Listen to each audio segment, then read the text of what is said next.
I figured you knew how to do it. It's like a superpower or in your DNA or something. And we are live. Welcome to the NBA Deeper Dive. It is Wednesday, January 1st, 2025. Happy New Year, everybody. We're here to break down a 6-game slate on DraftKings, an 8-game slate on FanDuel. And other than some of the news that we have to wait for, it's just kind of a normal day in the NBA streets. Nothing too crazy. I'm Josh Engleman, by the way. That's Chris Spags. We're brought to you by the EV25 promo, which ends today. Odd Shopper, Portfolio EV. You can get it for $25. I'm sure you guys can guess why we're doing that number. That's 75% off the normal rate for Odd Shopper and the Portfolio EV tool. And if you don't use it today, you don't get that rate tomorrow. So, guys, for the new year, hit the like button, subscribe to the channel, hit the notification bell so you know when everything goes live, and follow us both on Twitter. Happy New Year, Spags. Yeah, Happy New Year to you too. Got to see Keith the puppy before the stream. So I was saying to Jordan, like, I kind of assumed we wouldn't have the slate of games today because I feel like normally New Year's Day you have the 1 o'clock, 2 o'clock, whatever games, and then it just ends up being a thing where you don't have a deeper dive and a live before lock. So I was surprised to see that, that I had to do work today. But getting to see a puppy, I feel like that kind of makes it all worthwhile. That's what we're here for, is for the puppies watching the stream. He's getting better and better. 3 weeks today, starting to listen a little bit better. Not dumping and peeing all over the house as much, able to do like little doggo puzzles that like free treats and stuff for himself. So we're getting there. We're getting there. But he will not stop chewing on me when he's ready to like screw around. It hurts. He's 3 months old now? He's 11 weeks. I guess about 3 months. So yes, yeah, we got him at 8 weeks and we've had him for 3 right now. So you take him out every 3-4 hours? Just about, yeah. Yeah, that's the tough part. Like that's the most, like, people always say like, oh, don't compare dogs to babies. The most they'll ever be like having a baby is when you have a puppy and you have to take them out every 2-3 hours if you get them young enough, because that's the thing, they just can't hold their bladder. But you can trade them pretty fast if you have the means and you have an outdoor area to take them to. Yeah, it helps that Katie and I are both at home all day, so like it's not all that bad to pop outside. It's 55 degrees today, so it doesn't suck to go outside either. It could be a lot worse if it were 0. Or if I was in like PA right now. I'm assuming it's a bit colder than that. Yeah, it's still 55 here or 50-ish here. But nice. Yeah, but the act of going outside overnight, like having to just get up at like 3 a.m. and do it, like that's the part that I hated about, like, fucked up my sleep with our kid for like the first year. I just go giving him bottles overnight and stuff. Oh my God. Yeah. I don't think I ever recovered from it. It's not fun. You want to talk some basketball? Yeah, look, it's a good slate. I think it's a fun one for New Year's Day. I agree. It's a weird one. We just got a projections run pushed through at 5:03. I'm guessing in the next minute or two, we'll end up getting that ownership. I'll probably do a rerun of a sim before once that happens. But just know that some of the ownership numbers that I'm going to mention for Orlando and Detroit may change a bit as we move through this. But first, let's talk about this game.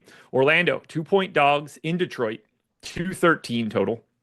And we're not waiting on too much in this game. Anthony Black is questionable. He's the only injury news we're really waiting on here. Jalen Suggs is probable. Everybody else that's normally available is available.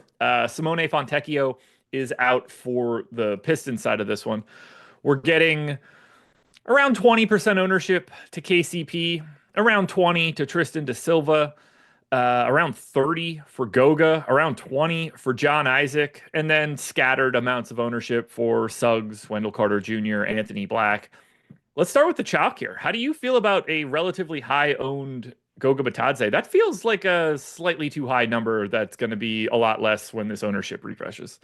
So I don't know if we had the other day, people in the chat were pointing out that you would say something and I disagree with you, and I guess we're going to open with that again. I'm very big on Goga today. I'm getting him 2x the field. I do think the rates he's had this year with Franz Wagner, Banchero off the court, really impressive overall. I'm averaging 1.27 fantasy points per minute. Adjusting for the matchup here, I'd have that a little bit higher versus Detroit today. So I have him overprojected. I will say we've talked these on these videos where I use my projections overlaid with Stokastic's minutes basically. And sometimes when I have guys higher, I let it ride. I do have Goga at 43 today compared to Stokastic's 37. So that's the big difference there.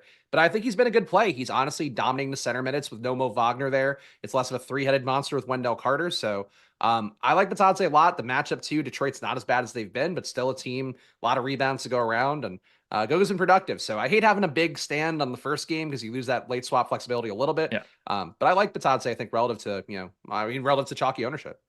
He is, I don't remember what I said that he was, but he's 32 in the refresh. I just grabbed everything here. Um, yeah, I mean, it's not that I think that he doesn't look good.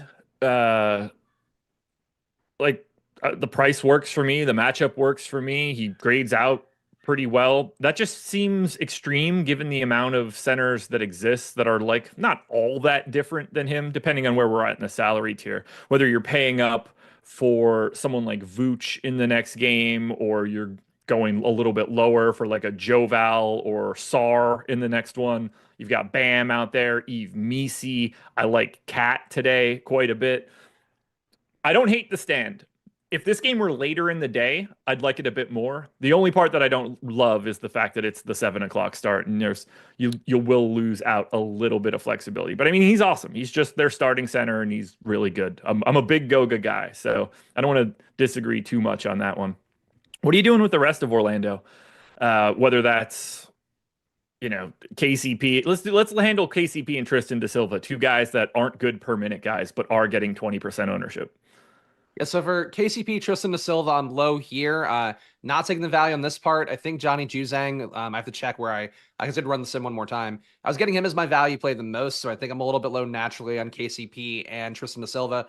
Da Silva's been okay, I guess, relative to whatever expectations are, averaging 0.64 fantasy points per minute on the year, like nothing, 0.66. Nothing too impressive, but he's out there a good amount. Occasionally gets some stocks. I think that's an okay play. But I'm under the field on him, getting 15%. KCP way under. Just not. I'm getting so much Batadze that I'm clearly not, worried about these guys being lesser values than other plays in the slate. But I think I might have a hard time finding other Batadze, even though Josh disagreed a little bit, which I think is fair. I think I can find other KCPs, potentially other Da Silvas on the slate. So like Batadze, like Suggs, I'm low on the kind of fringe value guys here. I'm half the field on KCP, so I'm with you there. I'm in and around the field on Da Silva right now. I'll feel a little bit better about getting him if Anthony Black ends up out. That'll sort of just make sure that Da Silva's probably not coming off the floor for one of these other guys. So TBD on Da Silva, but I'm with you on KCP. I'm actually getting to a bit of Wendell Carter Jr. here at 5,200. He's got the power forward eligibility, which helps a little bit. Move back into the starting lineup. Only 8% owned here. On the off chance that anything goes wrong with Goga or foul trouble, Wendell Carter Jr. can just take over those center minutes and they could realign the rest of these rotations. But he's obviously not as good of a per minute dude as Goga. He's around a fantasy point per minute, somewhere in that neighborhood. Not bad, just not exceptional. I think he's a little sneaky in this spot at only 8% ownership, especially now that feels like his price hasn't caught up to the getting his previous role back to what it was before. So kind of like him in GPPs, nothing crazy. I don't love 20% owned Jonathan Isaac, though. I'm going to feel like you're on my side for that one. Yeah, I got 12% of Isaac, which feels okay to me right now. And even that, again, I think there's just better plays that open up in some of these values in Orlando. Low total game, not the highest pace spot either. Nobody's really pacing up too much here. So yeah, I'm with you on that. I think the guys you mentioned are a little bit better. Like Wendell Carter, I got a little bit above the field, 8%, so I don't make it sound like a big stand, but playing 28-ish minutes is not bad. It does feel like he should be better. He's been awful from three. Not that that matters too much, but it was at least part of what he could do before. But 17.5% from three on the year is not where you want him to be to kind of have his full upside. But yeah, I mean, I could see it for Carter. I think Suggs is most appealing to me. I have 2x the field out of all the non-Goga Orlando guys. I don't have much else to say. Like, I don't really have any interest in Anthony Black. That seems overly aggressive. Suggs is just expensive, and it feels like he can never finish a game. So that's less fun. I don't have anything else here for Orlando. Yeah, same. So then we go to Detroit. Now, no Simone Fontecchio, but otherwise we've got everybody we normally have here. And there's no ownership coming in. 11% to Asar Thompson, who I guess it seems like is going to be a guy that picks up a couple extra minutes because of Fontecchio being out. But 5% to Cade, 5% to Tobias Harris, 5% to Jaden Ivey, 5% to Malik Beasley. What are you doing here with the Pistons? Because I find them to be a little weird. Yeah, I'm with you on that. I'm getting Oscar Thompson a good amount, getting him in 25% of my lineup, so a little bit above 2x the field. Just more of a reflection of the fact there isn't a great value right now. But like we talked about here, same thing for the Orlando side. Like, I think if you didn't have any of these early value plays too heavy, probably the wiser move just because you have a pretty good shot of something opening up later on. But yeah, big stat on Thompson. Nothing else that big here besides Beasley. Getting him at 14% compared to the field's 4 and change. Again, semi value at 5,300, I suppose. He's got shooting guard, small forward. Probably the big reason I'm getting there. But Cade, I'm low on. I'm always kind of low on Cade when the full cast is here, so I'm not surprised by that. Just, it's not a high total spot. So I feel like if you wanted to get here, it feels like one of those games too, where like the leader in first place for most of the night has a ton of Orlando, Detroit, and it happens. But like in terms of projections, in terms of total, like I like Goga. Everything else here I can kind of live without. You mentioned great value, and then you mentioned Asar Thompson, which is essentially the great value version of Amin Thompson, which I found very interesting. It's a great play on words in that situation. Yeah, so I have like an odd amount of Tobias Harris, and I can't figure out why. Do you think he's more likely to grab an extra minute or two today with no Fontecchio as like the direct backup, or do you think it's just business as usual for Harris? He's honestly so lowly projected for me that it probably doesn't matter. I have him at Stokastic's 28.4 minutes, which Yeah. you give him 29.4, it wouldn't change the projection. He's still a 4.5x value for me, as it is right now. I do have him at 23.1 fantasy points, so technically a little bit higher than Stokastic, but he's been just a non-entity for the most part in the scene, like 0.86 fantasy points per minute, usage under 20%, like pure vet mode, pure cash and check mode, trying out there, I guess, but like a fully stacked Detroit team, I never get so biased. I feel like I only get him whenever you have Ivy out, you have Beasley out, you have something there that gives him a shot. And even then he fails more often than not in those spots. Yeah, it's not as if like I have some wildly massive projection, but for some reason he was just sneaking into lineups. Now I did just finish off some simulation, so this might change a little bit. I'm kind of just gonna filibuster a bit until I paste this out and run my little sorting script and get my lineups to find out where I'm really gonna stand here. You don't have to But he defend was showing Tobias up. Harris for no reason, basically.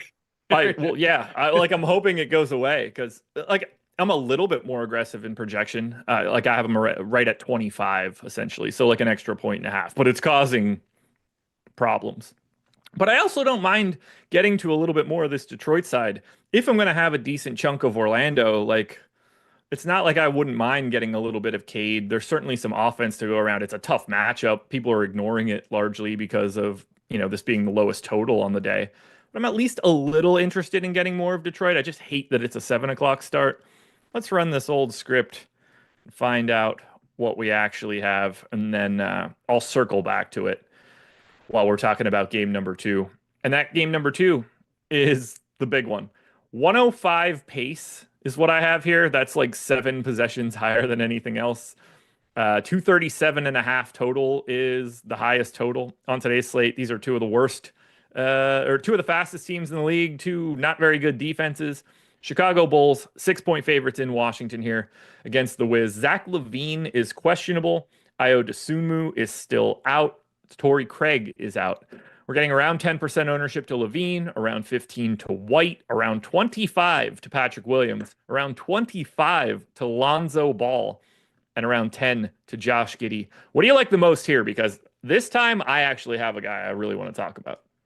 So I'm kind of low here, which is never a good feeling when you're like, oh, I'm high on the Orlando low pace, low total game, but a little bit low on Chicago, Washington. These price tags, though, are kind of tough for me to get there. Besides Lonzo Ball, I think a pretty good price tag for him. I have 25%, Fields at 28. I have Patrick Williams about 13%. I would like to get more there, but not there in the projection. I have 22.1 for him compared to 24.2 for Stokastic. I'm just a little bit lower on these guys in general. Giddey, 12% compared to the Fields, 12.4. I'm not getting Vooch at all. 9K price tag feels tough for him. Does have the rates come down a little bit with Dosunmu not in. I'm not sure if that's just the kind of configuration around him, but there's been enough court time this year that being under 20% usage without Dosunmu did stand out to me with Vooch. At his price tag being elevated. I feel like I should love the guys in the spot is really the main thing here. And I think it's maybe one where I should hold my nose in my projection a little bit and make sure to get some. But I'm just not big on the Bulls overall. I feel like the total, I don't know, maybe should be a little bit higher to get there with their price tags. But Dosunmu's out, so I guess that helps. But the price is kind of up enough because of Dosunmu being out that I feel like it balances out the matchup a little bit. I'm basically neutral on LaVine, neutral on White, neutral on Vooch. I'm miles under on Lonzo, which does scare me a bit. Probably need to take a look at that, maybe give him an extra minute or so, because I don't necessarily think that I should be that far away on him, especially. But now, obviously, if LaVine ends up out, then I don't think it'll be much of a problem to get to more of Lonzo. I love Patrick Williams today. That's my dude. He's the guy that I can't seem to get away from. It's every little bit of this is like in his direction. He's slowly but surely playing a couple extra minutes. We saw him get 32 uh 2 days ago, 29 on the 28th. I only gave him 29. It's also possible Zach LaVine doesn't play, which would help, but I have LaVine in. The part that I like here the most is that he gets a natural like fantasy point per minute bump in this spot, and I think that's getting missed a little bit in places because this game is so fast and there's so little defense to be had. I actually have him as a point 0.9 fantasy point per minute guy just because of how many extra possessions exist here. So I actually have him projected for 26 fantasy points. I feel like I'm you in this role right now, getting to Patrick Williams like he's we should call him Patrick Mitchell at this point, the way that I have him projected. I'm 2xing the field on Patrick Williams. This is sort of the stand that I'm taking today at 4,600. I have his target score at 29. I mean, a 30 fantasy point day against the Wizards just doesn't feel like it would be even weird to see. So this is my guy today. I'm hitching my wagon to Patrick Williams. I mean, I think it makes sense in the same way that Josh Hart would have made sense the other day, where he was projected a little bit better, I think, for me at like a 5x and change kind of value. But this guy accrues a bunch of different peripherals, can get you some stocks. Yeah, in that game, he just rebounded like a demon and got the points and the assists and all that. But I think it's the same thing here as guys that add a little bit in each category, looking a little bit better versus the Wizards. I'm concerned about being low in the game, but I think it's just nobody here projects over 40 fantasy points for me, which I know is a little bit. I mean, I'm even on Stokastic, only Vooch does, and that's not a great value either. Again, I'm using that phrase too much today, but at 9,100. So I worry the game is a little bit overowned just because of what the matchup is, and it's not accounting quite as much for the fact that besides Patrick Williams, who I agree is cheap, these guys are all kind of priced for the matchup and the situation, like more than appropriately. Yeah, like I said, I don't have any other crazy stands. It's all right around where the field is. I only have Vooch north of 40 fantasy points. I have LaVine at 38. So I'm with you. I'm with you. And I got to pay closer attention to Lonzo. I assume when I rerun everything, I'll end up with a little bit more. And then we get to the Wizards side of this one. I hate this team so much. They're so dreadful. It's really unfun to talk about them. Bub Carrington is available. We don't know the status of Jordan Poole just yet. He has missed the previous 2 games. We're getting about 25% ownership to Alex Sarr, around 15 to Joval. And that's about it. 5% to Koulibaly. Everybody else is below those numbers. I'm under the field on Sarr right now. He feels just a hair over-owned, although the matchup certainly works. And I'm right around the field on Joval, but I basically don't have the Wizards. I wish I did. Maybe that'll look a little bit different if Poole ends up out, but if Poole's in, they've got too many bodies and not enough minutes to go around, and I don't really know where they go. Yeah, same page as you. I think too many guys here. I'm getting Sarr close to the field. I'm getting 23% of him, power forward center, a decent price tag for him. I do feel like the fact you're getting a lesser owned Jonas Valanciunas is pretty interesting here, given the matchup. We've seen him be a monster per minute lately. Certainly the minutes could be a little bit higher than the 18 is projected for right now.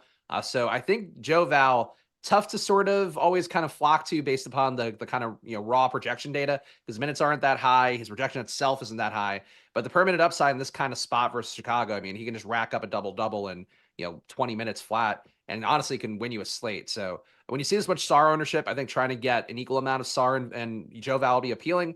Everything else here just kind of looks crappy. Getting Kuzma back in even for less minutes than the usual, it's just another body that's going to get up shots, and they don't need that at this point. Yeah, I've got 12% Joval, 10% Sarr, so I'm happy to have a little bit of both of them. But then 2 shares of Koulibaly, and that's it. It's going to depend on Poole, because if Poole's out, then we free up 30 more minutes, and then you could probably get a little bit of Malcolm Brogdon, maybe a little bit of Kyle Kuzma. I don't think that anybody's going to immediately look awesome in this situation, but everybody will look incrementally better because this matchup is great. Alrighty, 2 games down. Actually, let me circle back. I only have 14% of Tobias Harris now, so huzzah. More than enough of Tobias Harris is what I've learned on most slates. I can handle that. That one doesn't bother me at all. Still have a decent chunk of Wendell Carter Jr., though. That appears to be something I'm doing. Lower on De Silva now. It's all coming together in a way that I'm pretty happy about. So we'll see. Before we keep going, schedule for the rest of the day. And that's kind of fun. I'm excited to say this one.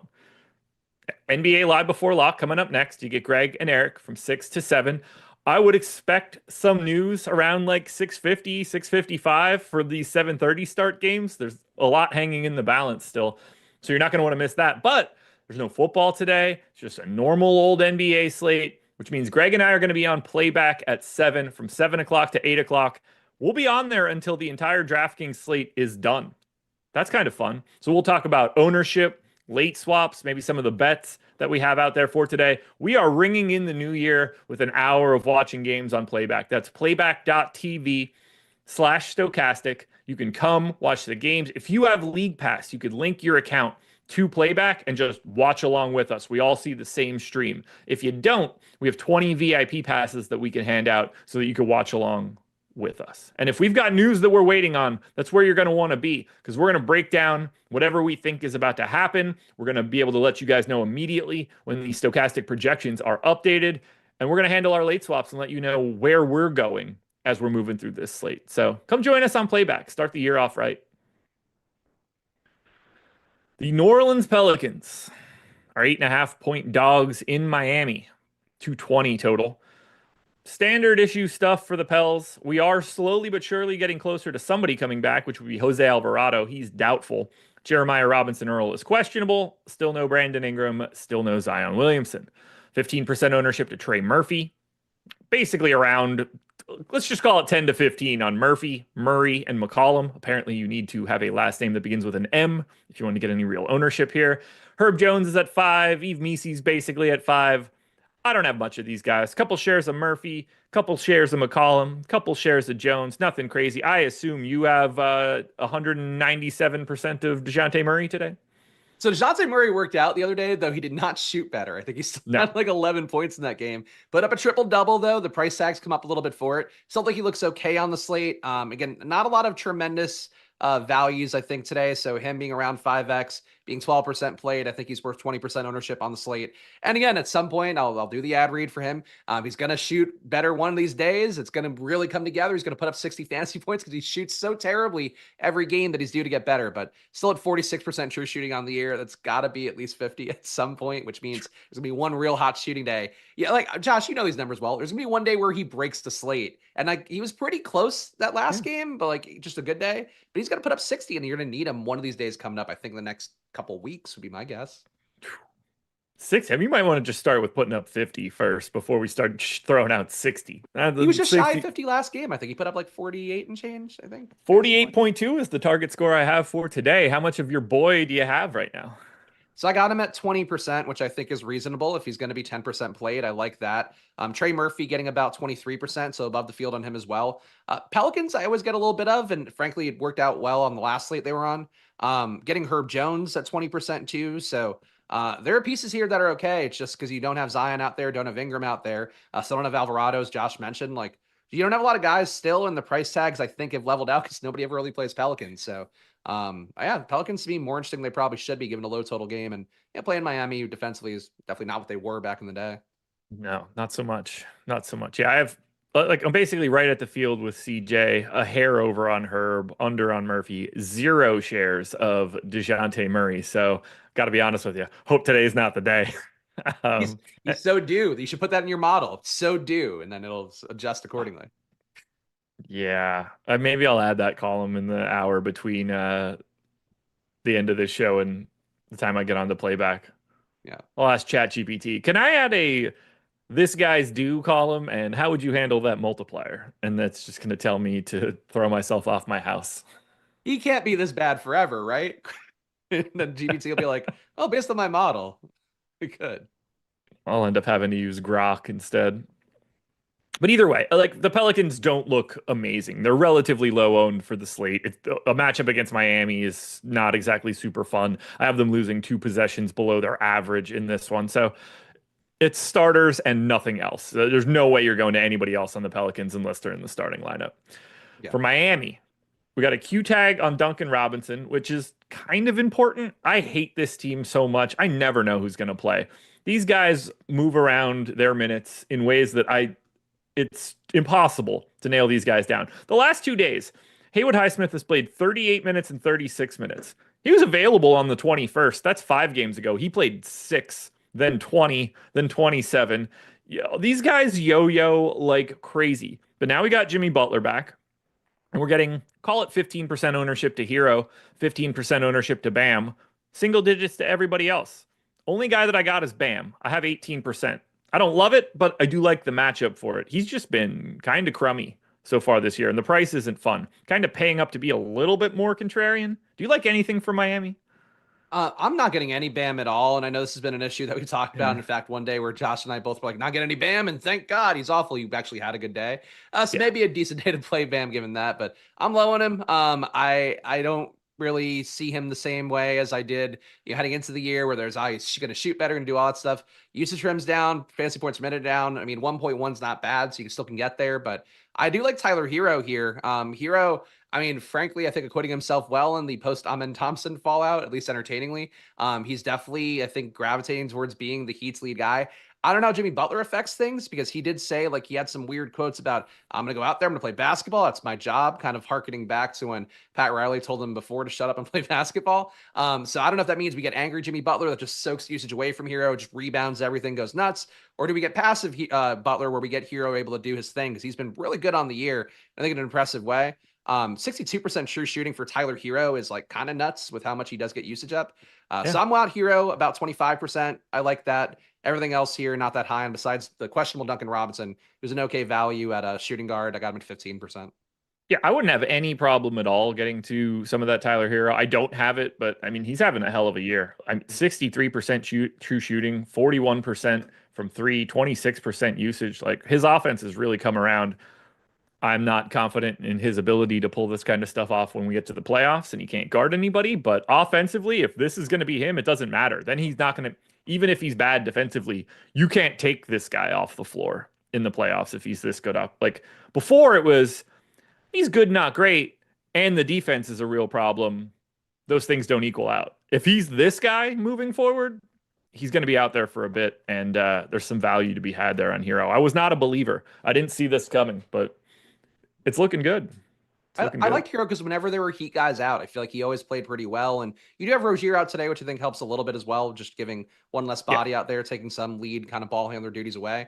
But I like Hero. I think that he's been an interesting player. I think he being feisty, it feels like he's kind of taking a leap forward. But to me, it just comes down to Jimmy. Like, if you're going to play tournament Jimmy today at no ownership, I could see taking that shot, because like he could really pull that Detroit game out of his ass again, or he could just be standing around out there and tanking. And that's the Jimmy Butler glory of it all. Yeah, I don't trust him at all. It's going to seem so obvious one way or the other. He's either going to do nothing or do everything, and I don't think there's much of a middle ground today. I don't have anything else from Miami, though. They don't look very appealing. This game doesn't look great overall. No, but New Orleans sucks, and Miami's got kind of a concentrated offense now, and you did lose some bodies there, even though they do keep finding more. Kevin Love, too, I'll highlight, like, not a bad value play, but center, 3,100, not big upside's a little bit tough. But on a slate with no value right now, I could see playing Kevin Love, even though I didn't do it a ton. Why in chat said, if Robinson out, Burks is a go. Well, Robinson didn't play their last game. Alec Burks played 18 minutes, and Larson didn't play at all. I'm still terrified of anything here, but he could get the minutes. Nikola Jovic got 31 in that scenario. He also played 18 the game before that. I have no idea who's going to get the minutes if Duncan Robinson doesn't play today. It could be Jovic, it could be Burks, it could be Jaquez. You could tell me that it's Larson coming back from the dead out of the rotation, and I'd believe it. I would not be putting any confidence into any one of those names. It wouldn't be crazy if Burks did it, but I think every other one of those names are just as likely to be the guy that falls into more minutes. It's just that you never know. You just never know. Jalen Smith available to play today. Dalen Terry available to play today. No, thank God. Lineup defining plays. I know. Speaking of crappy teams, the Utah Jazz are 12.5-point dogs in New York. And this is a 230 total. I really don't like talking about the Jazz. No John Collins. Otherwise, everybody's available. Cody Williams back with the G League team. Ooh, Trevelyan Queen listed as questionable. That shouldn't matter at all. Utah, 10% ownership to Kessler, 10% ownership to Keontae George. Everybody else is 5 or below. And these guys are unowned on the FanDuel end. What do you want to do here with Utah? I have more of them than I want to. I have a lot of Walker Kessler, so I hope that's where you're going to go. I have 3x field on Kessler right now. I think he and Batatse both work well as a double center lineup, not taking a ton of salary up, but giving you 40, maybe 50 fantasy point upside. I'm hoping for these guys. But Kessler's been really good whenever Collins is out. The rebound rates go up enough. He's averaging 1.1 fantasy points a minute in court time without Collins, which just is up a little bit from a rounded up 1.1 he'd have normally. But really just having the more control of minutes, having more rebound opportunities, more putback opportunities. I've been playing Kessler a good amount with Collins being out, and I think the price tag's not high enough for him yet. So I'm there. I'm also on Keontae George. I think the price tag is low enough for him. Unfortunately, you have the three guards in with Clarkson and Sexton. Lately, you've been having like one guy out, or seemingly at least one guy out in most games. But I think George is now priced down enough for that situation that you could be there. And Johnny Juzang, I think, is a top value. So I'm getting Utah a good amount too. New York puts up a lot of points. So I guess maybe that's the hope, is that Utah keeps it competitive. Spread maybe doesn't give you that hope quite as much. But I think they're playable. I think there's a lot of guys you could play on from Utah side.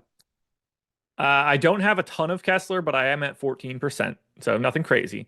I'm over on Keontae George, so it's interesting that you highlighted him. I have a little bit more than I want, and I walk that back, but he is a guy that I'm getting to 2x the field.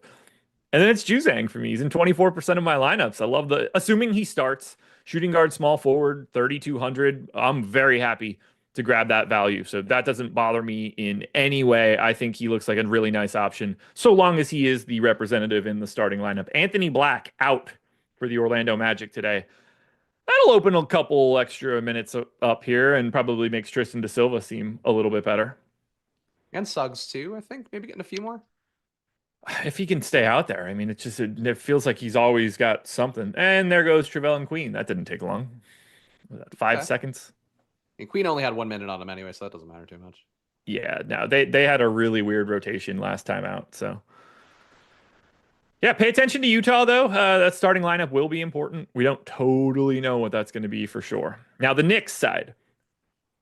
I wouldn't be shocked if we don't see Jalen Brunson today. I just want to put that out there right now. However, I want the Knicks, and I want the whole starting five. 15% ownership to Bridges. Just remember in the strategy show, that was like 5 this morning, and I said it was insane. Well, now it's exactly where I think it should be. 20 on Josh Hart, 10 on Towns, a little over 20 on Brunson, 18 on Anunoby. I've got 18 of Bridges, 24 of Hart, 34 of Karl Anthony Towns, 18 of Anunoby, and another 34 on Jalen Brunson. I'm just loading up on this entire starting five. Somebody's going to be good. 2 of them are probably going to be really good. I'll take as many as I can get here against Utah. See, I need Brunson to get out of this game, I think, to get more of these guys, especially Cat. I think Cat's price tag now is pretty appropriate. And I've been beating the Cat drum this entire year. I feel like he was underpriced, being under 10K this entire time. Still have him a bit better projected than Stokastic at 50.7 compared to 49.6, but it's not enough for me to get there a ton. I'm getting him 12% in my lineups, my top 150, which is exactly the same as the field. So I can get some more Towns. I think matchup wise, it makes a lot of sense. But I think projection wise, the upside's not priced out, but the floor is priced out a little bit now with him being where he is. If Brunson is in, I'm under the field on him getting 9%. I have a hard time getting Brunson when you have Cat in the full lineup here. Just think Brunson's not been quite the same guy, and kind of longitudinal projections looking at the last year a little bit more, heavily as opposed to mine that weight this season more will favor Brunson. And I just don't get there quite as much because he just hasn't been the same guy this year. He's been good, obviously, but like just not quite as good. I have more Anunoby than Bridges. I'm not chasing the Bridges stuff. I know that's been up a little bit. He's playing a ton of minutes, which helps. Projected day for 38 minutes and playing 40-ish in some games. Like, I get the logic for it, but Anunoby's cheaper, and I think the Bridges thing, I don't know, it just feels point chasing. Like, he's had a couple good games. They've happened recently enough. People are going there more. But I'm not sold he's like a new man. I'd rather have the guys who are a little bit cheaper like Anunoby. Even like Precious Achiuwa, I think is an okay value on the slate. Yeah, I have a couple shares of Achiuwa. Now that the ownership is a little bit more reasonable, like I don't have much of a preference between Anunoby and Bridges. I have them with the exact same optimal, exact same boom scores, exact same ownership for me personally. So no separation there. I loved Bridges when he was showing up at like 1/3 the ownership of all of these guys. I was like, what? If that's the case, that makes no sense to me, and you should be doing this. But now it's just kind of a balanced overload of the New York Knicks, which also makes me feel a little bit better about being over on a couple of these Utah Jazz guys. So hopefully that could run in tandem. But we need that Brunson news, because if he happens to be out, we're going to find a little bit of extra value in Campaign or Landry Shamet or Miles McBride. Something's going to be better. And then all of the other starters will also look pretty interesting. Pinstripe Pimp. Who does the Utah stat from yesterday help most? Do you know what that means? The Utah stat, hate crimes. I don't. I don't know what Saturday you're I, talking about. I don't. I have no idea what that means. Hmm? Maybe talk about Josh Sundance went moving over it before when the. Russ went ham. Oh, they just they don't defend the rim very well. Got it. Oh, Got it. okay. Yeah, they're not But good. They're not a good team. I think it's the main yeah, thing. no, that's they're just awful. Um, Let me take a look. Who gets to the rim the most for the Knicks? I will scope this one out quite quickly. Precious Achua, Josh I don't Hart. think I don't think Precious Achiuwa is the guy that we're looking for in this scenario. Josh Hart, 38% shots at the rim rate. Towns, 36%. Anunoby, Anunoby, 34. Anunoby and Hart. I don't think we're gonna say Jericho Sims, but yeah, Josh Hart, 88th percentile in rim attempts for wings. Anunoby, 77th. It's not really a Brunson sitch, but they're so bad that it might be easier to get to the rim. Not Mikal Bridges. I will confidently say that. Not Mikal Bridges. 19% of his shots at the rim so far this season. That is a 17th percentile outcome. It's funny. I have it at 15, and I get mine from Basketball Reference, and I wonder why it's that different. Cleaning the glass takes out garbage time. Ah, okay. Got it. Got it. Yeah, they filter out all garbage time from their stats. So Mikal Bridges in garbage time. Actually, no. So in garbage time, he's shooting less at the rim. Okay, never mind. I thought that'd be funny if he's like, it's garbage time. Time to get mine. Just hit the rim. But no, it would be backwards. 85 field goal attempts and 6 fouls drawn at the rim so far this season for him in non-garbage time. Okay. Not involved. Alrighty, folks.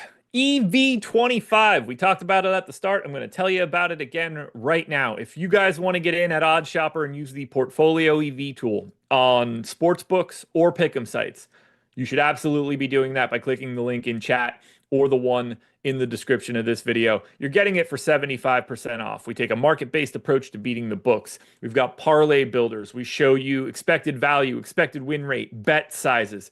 One click, you're immediately at your sportsbook or your pick'em site with whatever you needed to be loaded. We have historical data, so you can look through everything we've ever recommended, build out your own little niche, build a portfolio, get notifications for when any bets show up to your phone or on your computer. And if you want to, just go follow Greg Ehrenberg on Twitter right now and read through his entire bankroll challenge over the first 2 months of the NBA. He turned $100 into well north of 600, I believe, in these first 2 months. He details it out every day. You can do the exact same thing, and it's not going to cost you a bunch of money to get started. $25 to us. This deal goes away tomorrow because tomorrow it's just $100. So come on in for a month. Check it out. Why not start off 2025 knowing that you're going to have all of January to make some money using the Portfolio EV tool? Seems simple. Click the link. Okie dokie. Okie dokie. I feel like you gotta tie Game that into 5. New Year's resolutions too. Maybe if you want to really strengthen the pitch. New year, stop losing at betting. Use a tool. Yeah, That's I don't know if market. I can tell people that they should have a New Year's resolution of gambling. That feels off to me. No, but You gambling can do it intelligently, better. like if you put the positive adverb on it, I think it's better. Gambling intelligently versus gambling stupidly in 2024. Maybe not the meme of the guy chipping away in a cave to get the diamonds. Maybe you don't want to do that one, but I do think Portfolio V market-based data really important. It is one of the things that I spent a couple years researching a product on that was similar. It really is your last edge in betting and being able to do it fast and Yeah. not the only dogs bets. Don't say all those. No, at least not as of right now. You're gonna run so hot in them though, it's gonna be awful. I can't wait. I can't wait. It's coming eventually. Yeah. So the Brooklyn Nets, now we got to do this one. 2-point dogs against the Toronto Raptors, 220 total. Welcome back to Brooklyn, D'Angelo Russell. Welcome to Brooklyn, Max Lewis, who I don't think will figure much today. 10% ownership coming into Cam Johnson, around 15 for Nick Claxton, around 20 for Noah Clowney, around 10 for Ben Simmons. We did get the news earlier today that Zaire Williams is still out. But the big one here, 60% ownership to a $5,100 point guard, shooting guard eligible D'Angelo Russell. I have 86. He's the best play on the slate right now. I don't know how you avoid it unless we're not getting the right information and he's not going to be playing the amount of time that we think he is. He's going to come back here. He's going to shoot the shit out of the ball. There's nobody else to stop him. There's no Cam Thomas today. You don't have LeBron and AD around. I think Russell just goes ham here. So I want all of the D'Angelo Russell. I think it's hard to project Russell is sort of where I am at with it. Where if you give him his rates from the Agreed. Lakers this year, I think he looks like an okay play. It's not that bad. Like I'm at about 29 fantasy points, not juking the rates. The thing that I looked at was I took LeBron and AD off the court for the Lakers the last 2 years. He's been averaging like 1.4 fantasy points a minute, like going nuts, assisting well. Been a pretty decent sample size as well for that. So like, is there like a great D'Angelo Russell here? Does he get kind of clogged up by Ben Simmons being their lead point guard? That's sort of where my concern is with him being super chalk. I think he gives you 25 to 30 today, no matter what. But I think the difference between projecting him for 35 and 40 is like, is he this no other Lakers involved, no stars there player? Or is any honestly where he was in Brooklyn before? Like he was like a stud. Who'd probably be priced, 3K higher when he was at Brooklyn. Yeah, And now you have Simmons there. Like does Simmons mess it up for him is sort of my question / concern. I don't think I went anything too crazy here. I only went 29 minutes. I mean, like, it's not like they're going to go out of their way to play like Tyrese Martin more than him at this point. The price tag is definitely set up for him to be a backup guard on the Lakers right now. I would be shocked if D'Angelo Russell isn't over 6K in a week after being with Brooklyn. I'm at like 1.1 fantasy points per minute. It's not like Toronto's any good. They've got four dudes questionable today, too. So who the hell knows what they look like? So I think I'm being relatively safe with his projection. I just think he's too cheap, assuming he's starting. Now, if we get some word that he is not in the starting lineup, that will change things up a little bit and we'll need to move some stuff around. But assuming he's starting, and I don't know why he wouldn't be, he's to me very clearly the best point per dollar play that we can get to today. Yeah, no, I think that's all a reasonable argument for it. I guess I just kind of feel like, look, you're still getting him a lot, even if you have him at like a 30-point projection, which I think is the main thing here. I got him in 55% of my sim lineups, so that's more than enough D'Angelo Russell, even with him being lighter. But if I do give him the rates that he's had in the Lakers without, again, like LeBron and AD, there's no LeBron and AD on Brooklyn. You give him those rates, he looks like the smash play of all smash plays and would be one of my highest priority guys. And I'd probably get him in every lineup. So I think that's sort of the question is like, do you want him in half your lineups? Do you want him in all your lineups? I think that's a reasonable question to ask today, and I feel like I'm landing on half right now, but there's a credible case you made. I think they could just jam him in and put him in everywhere. What do you want to do with someone like Nick Claxton today, who's 17% owned, or Noah Clowney, or Cam Johnson, or Ben Simmons? We're getting a couple of these guys in the teens-ish area, and I don't know. Brooklyn's weird today. Yeah, I'm getting 21% Cam Johnson. I feel like he's sort of the one that probably gets hurt the most by D'Angelo Russell being out there because he just doesn't get to flex the usage as much as he does when there isn't anybody else out there that actually matters. Not that D'Angelo Russell matters really, but he's going to take a lot of shots. Nick Claxton, I'm low on, getting 6% of him. I just like Batad say more. I like the other 6K centers a little bit more. Like we talked about with Kessler, I'm just higher there. But I have no issue with Claxton, really. I just think he's not the value he was a couple slates ago. Still a fine enough play. Simmons with the field on, getting 10% compared to the field's 12. Getting Noah Clowney, 12% compared to the field's 19.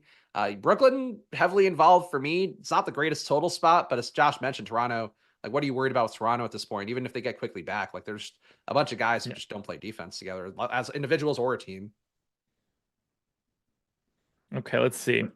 Dropping dimes. I mean, the sports books, every data site, nobody agrees with this, but I'll entertain it because you're saying it here. Jordy Fernandez, the Nets coach, said, I'd expect D'Lo to likely come off bench tonight in limited minutes capacity. No one seems to care about that quote in any way, in any market, on any competitor site, on our site.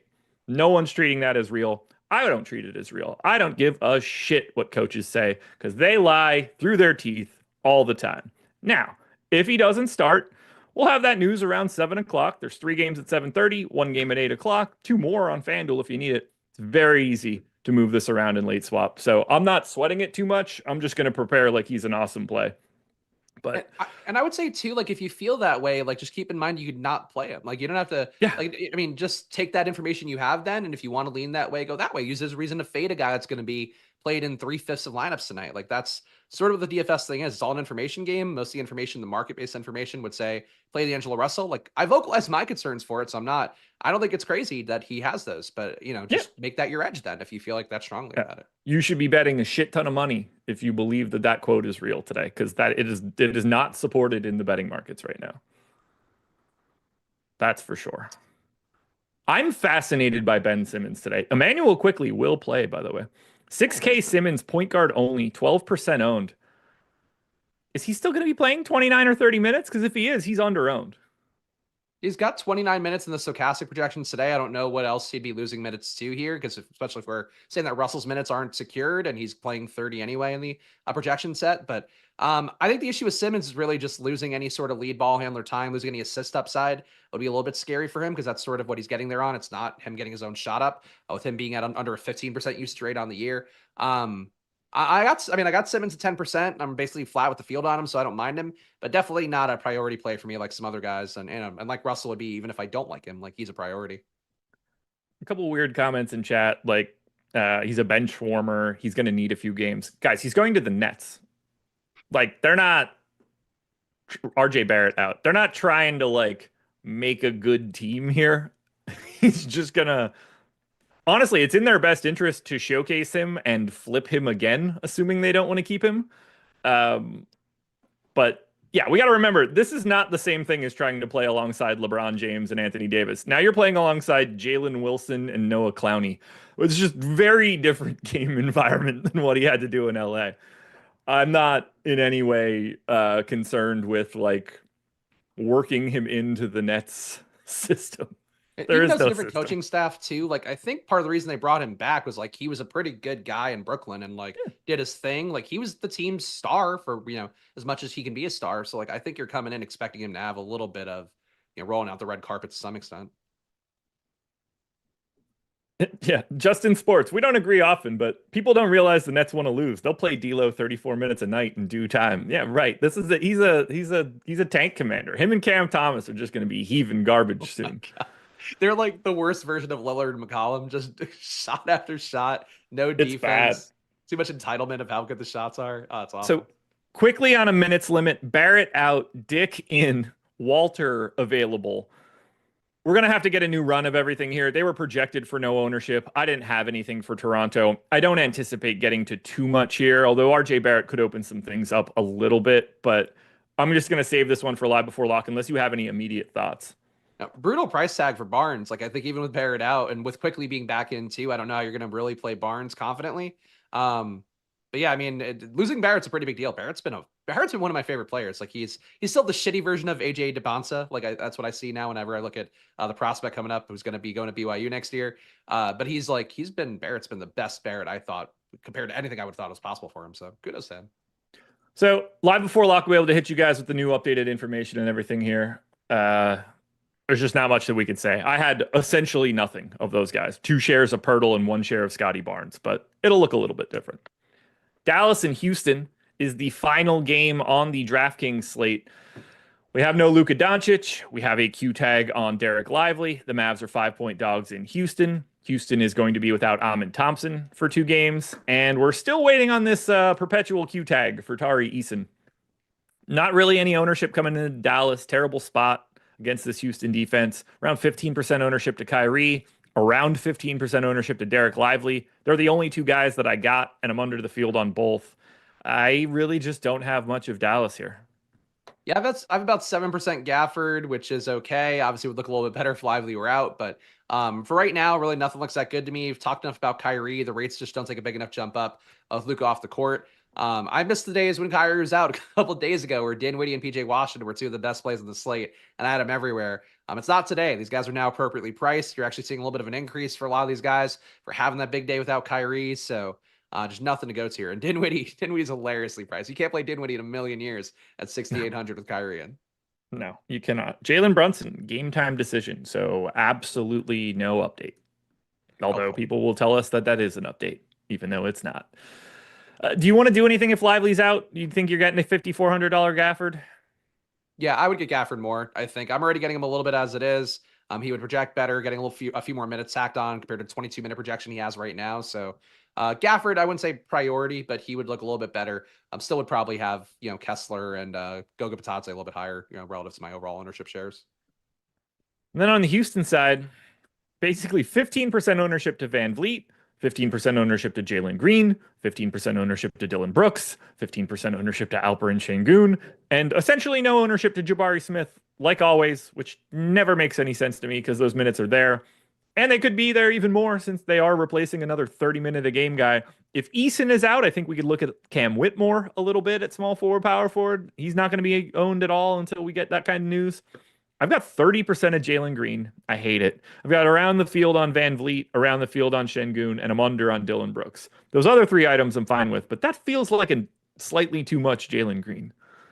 Yeah, that does. I'm 12% Jalen Green, so I'm under. Still not too far off the field there, but don't mind Jalen Green. My priority would be Şengün, getting him 16% of lineups compared to the field's 15. Some of this, though, I do think is just the projections and how they work and redistributing what Amin Thompson leaves behind. There's a lot of valuable blocks and steals, which just might not be there tonight. But that said, I still think Şengün in general on any slate I can get there. Him priced over 9K, though, you're losing a little bit of ceiling compared to where he's been. Pretty steady 8K guy for a lot of months of the year, so that's tough for Şengün. Jayshawn Tate got a little bit as a value. Dylan Brooks, like Josh mentioned, getting him actually 21% compared to the field's 15. More minutes to go around the wing as kind of the lead defender with Amin Thompson out. But nothing priority for Houston here. Not a bad total for him, I think, but still a team that you have enough guys here. Losing Amin Thompson doesn't give you more usage or anything, just gives you more minutes for guys that are already okay, I guess as it is. I'm very interested in this one. I'm sure Tari Eason's just going to play finally, and it's going to make the entire Houston bench dumb. But if Eason happens to be out, I mean, we saw him get, 27 minutes in back-to-back games a couple days ago, right? When Dylan Brooks was out, got to 27. It's not out of the realm. He plays like 24 or so. That'll look kind of decent as a value option if we lose Eason again. But does Whitmore come into his minutes a little bit more because of the fact he's been playing well without Eason out there? I don't know. What's that? Like, does he or maybe with Brooks here, it just doesn't matter, and they all end up playing like 18 off the bench. They dust off Reed Shepherd, who didn't get any minutes last time out there. Aaron Holiday's been playing from time to time. They're stretching everybody out here on the bench side, which is kind of annoying. Okay, here we go. Also, by the way, coming from S&P, an actual worthwhile person to read in chat. I'm not seeing anywhere that Fernandez said Russell will play limited minutes. I'm seeing where Billy Reinhardt is surmising on Twitter that he will since he hasn't practiced with the team. Which, who gives a shit if a 9-year vet is practicing before this trade deadline on a team that wants to win 0 basketball games? That's a feature, not a bug. Jody Fernandez is a bit of a hard ass though, coming from Euro coaching. So sure. I don't know. You can make the case if you wanted to. I don't think you have to, but you could make the case. No, look again. I could see it, but I wouldn't expect it. It's a weird thing to try to if they were trying to win, I could understand it. They're playing for nothing. Just get them out there and start learning whatever you want them to learn. Find out if you can trade him. Find out if you want to keep him. They're on a fact-finding mission for the next 6 weeks. And he's also no worse than Shake Milton, who's getting regular minutes of rotation anyway. So he's getting at least that, and probably substantially more. Yeah. I'm telling you, D'Lo is going to be on the bench reading all 3 paragraphs of the Nets playbook. Yeah, I'll not hold my breath for that one. Final 2 games, FanDuel only. These are not on the DraftKings main. Hawks, Nuggets, 6-point dogs are the Atlanta Hawks with a 247 total. 10% ownership coming in to Trae Young. We have a Q tag now on Jalen Johnson, which will really change things up a bit. Bogdan Bogdanovic is doubtful. Not a ton of ownership coming in here, but Jalen Johnson's 20% owned on FanDuel. He will be 0 if he doesn't play, though. What do you want to do here with Atlanta? Does anybody jump out? Because I think Trae Young's under-owned. Yeah, I think nothing looks that great, but Trae Young under-owned just on the shot. You get Jalen Johnson out, even independent of that. Still think he's a good enough play, and obviously the tournament upside being there always. So I'm with you on that. I think it's more interesting here if you get Jalen Johnson out because you open up some more minutes theoretically for Hunter, guys like that to get there and be a little more valuable. Reza Shea still probably wouldn't want to play. But honestly, he'll DFS-wise be playable. I just really hate Reza Shea and think he's one of the worst top picks in NBA draft history. Yeah, Atlanta, I don't like as much as Denver's side. Denver, I really wish Jokic were on the DK slate. It was so much fun having Jokic the other night and not nearly enough owned and putting up 90 fantasy points. The Atlanta side, though, matters a lot more if Jalen Johnson's out. If he's in tournament shots, I think, on anybody here. Yeah, I'm intrigued by Trae Young, but the Jalen Johnson news will be everything. Luckily, 9 o'clock start. This is actually a pretty good benefit if you want to try to get to a little bit of Atlanta and start swapping as the news comes in. You mentioned the Denver side. Call it 15% ownership for Murray, Jokic, Porter, Christian Brown, and Russell Westbrook. I kind of like MPJ the best out of them, just given position and price tag, but get yourself some Nikola Jokic at 12.8 because I've got that dude projected for 66 fantasy points. Confirmed good. Yeah, I've got him for 70 DK points, so it'd be a little bit higher on FanDuel. Yeah. He's just been great. It's been honestly fantastic to play him. He's now at that level where Russ has been at the past back in the day. Obviously not so much now, but like when he was a 12K, 12.5, he might have hit 13K at some point when we were like, I don't know, early on in the Stokastic days, I feel like. My memory's garbage. But so like there's just been a couple guys like that, Christian McCaffrey in DFS a couple years ago when the price tag was never high enough for NFL. That's where Jokic is. Like, you should probably be playing him to some exposure in every slate. But in particular, matchups like this one versus your Atlantas, your Washingtons, your Utahs, the shitty teams, like, he's just going to beat up. And they're also not good enough to run away from these teams.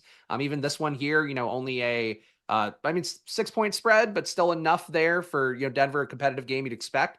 So I think Jokic is another smash here. Play him in every slate. Murray looks okay. Porter looks okay. Westbrook looks okay. Wouldn't touch anybody besides that, I think. But just really, if you're playing 20 max, you're playing 150 max, you need to get Jokic on every slate. And I would say being above the field in every slate would just be, I think, just general good advice at this point. Final game, Sixers, Kings, 10 o'clock start. Sixers are 6.5-point dogs in this one. They are without Joel Embiid. Drummond is questionable. Eric Gordon is questionable. Kyle Lowry is questionable. Kelly Oubre is questionable. There's a ton of ownership coming into Philly. 30 to Maxey, 20 to Martin, 20 to Oubre, 30 plus to George, 10 to Yabusele. But all those Q tags are very important. If Oubre is out, that changes everything. If Drummond is out, that makes Gershon Yabusele very different. Maxey looks great. Paul George looks great. Caleb Martin's playing massive minutes. I'd like to get to a lot of Philly, but you need to be prepared to move some stuff around when that news comes out. Yeah, I think same page here. Maxey looks good to me. George looks good to me, whether it's DK late slate or the FanDuel slate. Oubre playable. Drummond, a little bit tougher to play on FanDuel, getting up the center spot, but still decent value there if he goes. Just, the important caveat for Drummond, he's not the same Drummond as the past. He'll give you probably the double digits in rebounds, double digits in points is not always there. The usage for him has just been pretty bad, even with Embiid off the court. But really, Caleb Martin, like Josh mentioned, just playing a ton of minutes now, projected for 36 today by Stokastic. He's not a great player, but he's out there a ton and has good positionality for DK late slate or for FanDuel. So yeah, Philadelphia looks really good here. Sacramento, I think the same team with Doug Christie at coach. So nothing changing on that side that's going to make you afraid of what you're going into. Now, and speaking of those Kings, we are waiting on a Q tag for Jay Crowder. Keegan Murray is doubtful. Devin Carter slowly working himself back. Excited to see him be able to make his debut. 25% ownership to Malik Monk. Single digits to everybody else. I don't really know why Monk is separating from the pack. I think Fox, Monk, Sabonis, DeRozan are all the exact same guy. So I would probably just want less of Monk and more of the other three. Yeah, I want Sabonis and Fox the most for the upside. I think those guys project decently well. DeRozan, the role, he seems to be the one that's being moved around the most. There were reports that maybe Mike Brown wanted to bench him, and that was part of what led to the firing thing. But he was also ramped down by Doug Christie a little bit in minutes and opportunity, so far it seems. So playing, actually, minutes were there the first game, a little bit less there the second game. But DeRozan, I just don't trust. I think Fox and Sabonis are clearly trying to go out of their way to really force feed them to make them happy with the new regime. You could get to Trey Lyles a little bit as a value play, I think. Malik Monk, not really a value, but okay, still playing big minutes. But I think Fox is a bonus here for FanDuel. Like, plays I wish were on the DK slate, but they're better on FanDuel now because they're actually there. 8 games up, 8 games down. Chris Spags, tell the people where to find you.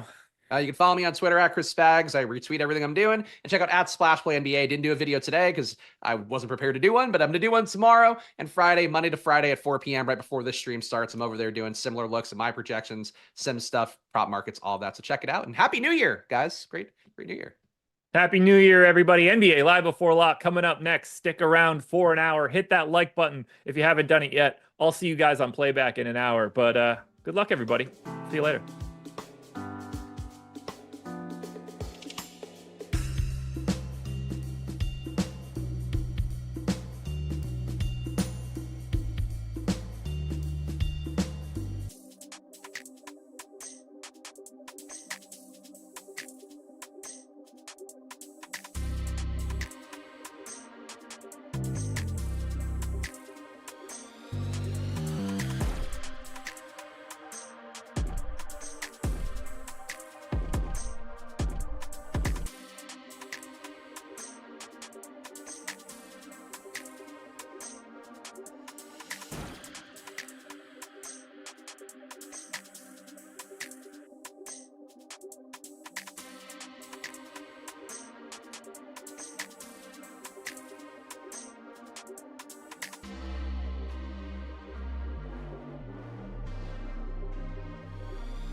With it right now. Good. Both wins. Both wins. Yeah. Yeah, man. All set, baby.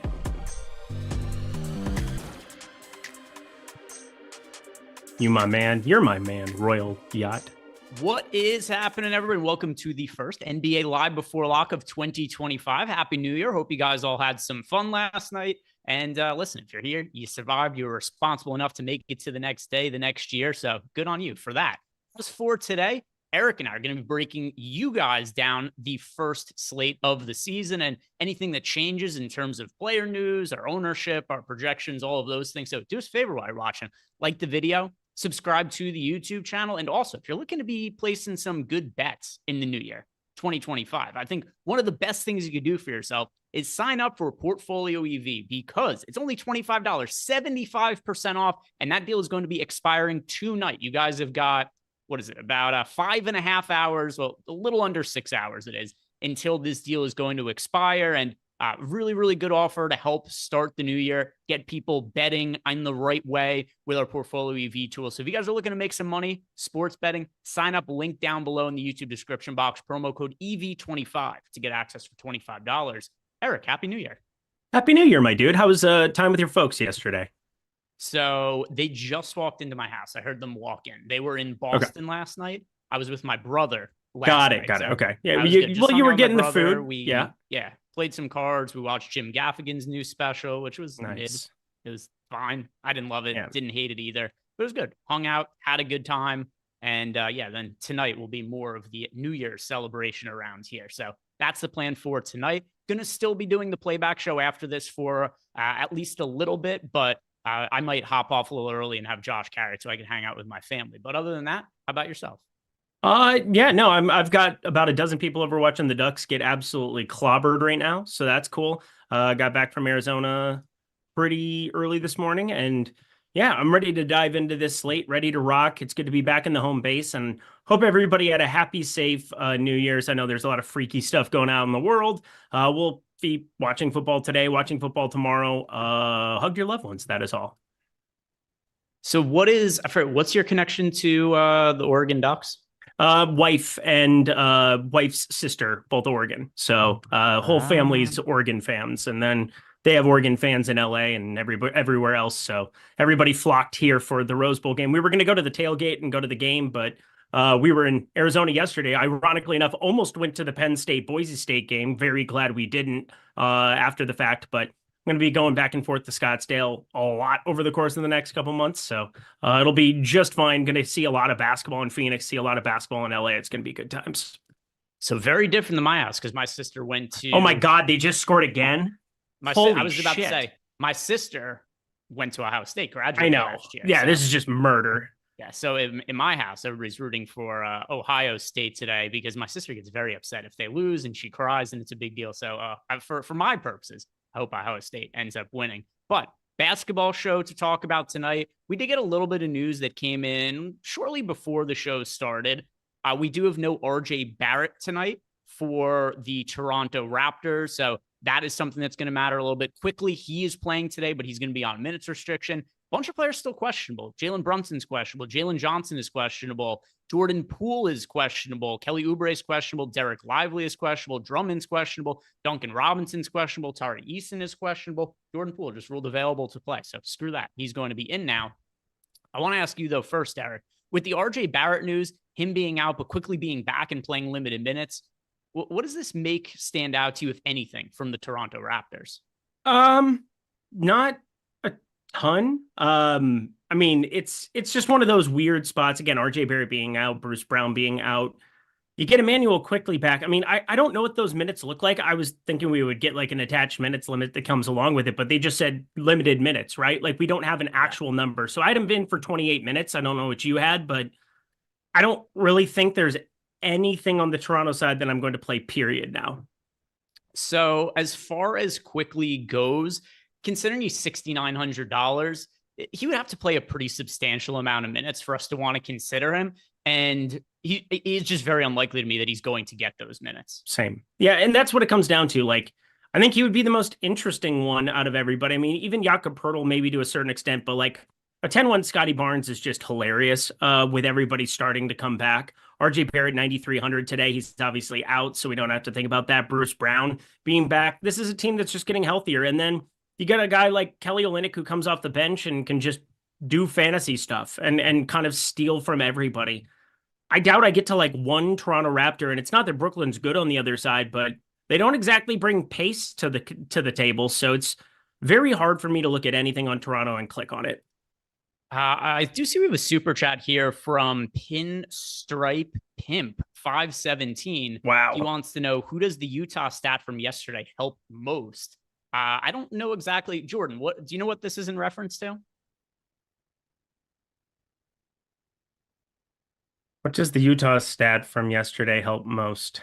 I have no idea what that means. I feel like I'm missing something. I'm trying to do a puzzle and I don't have all the pieces.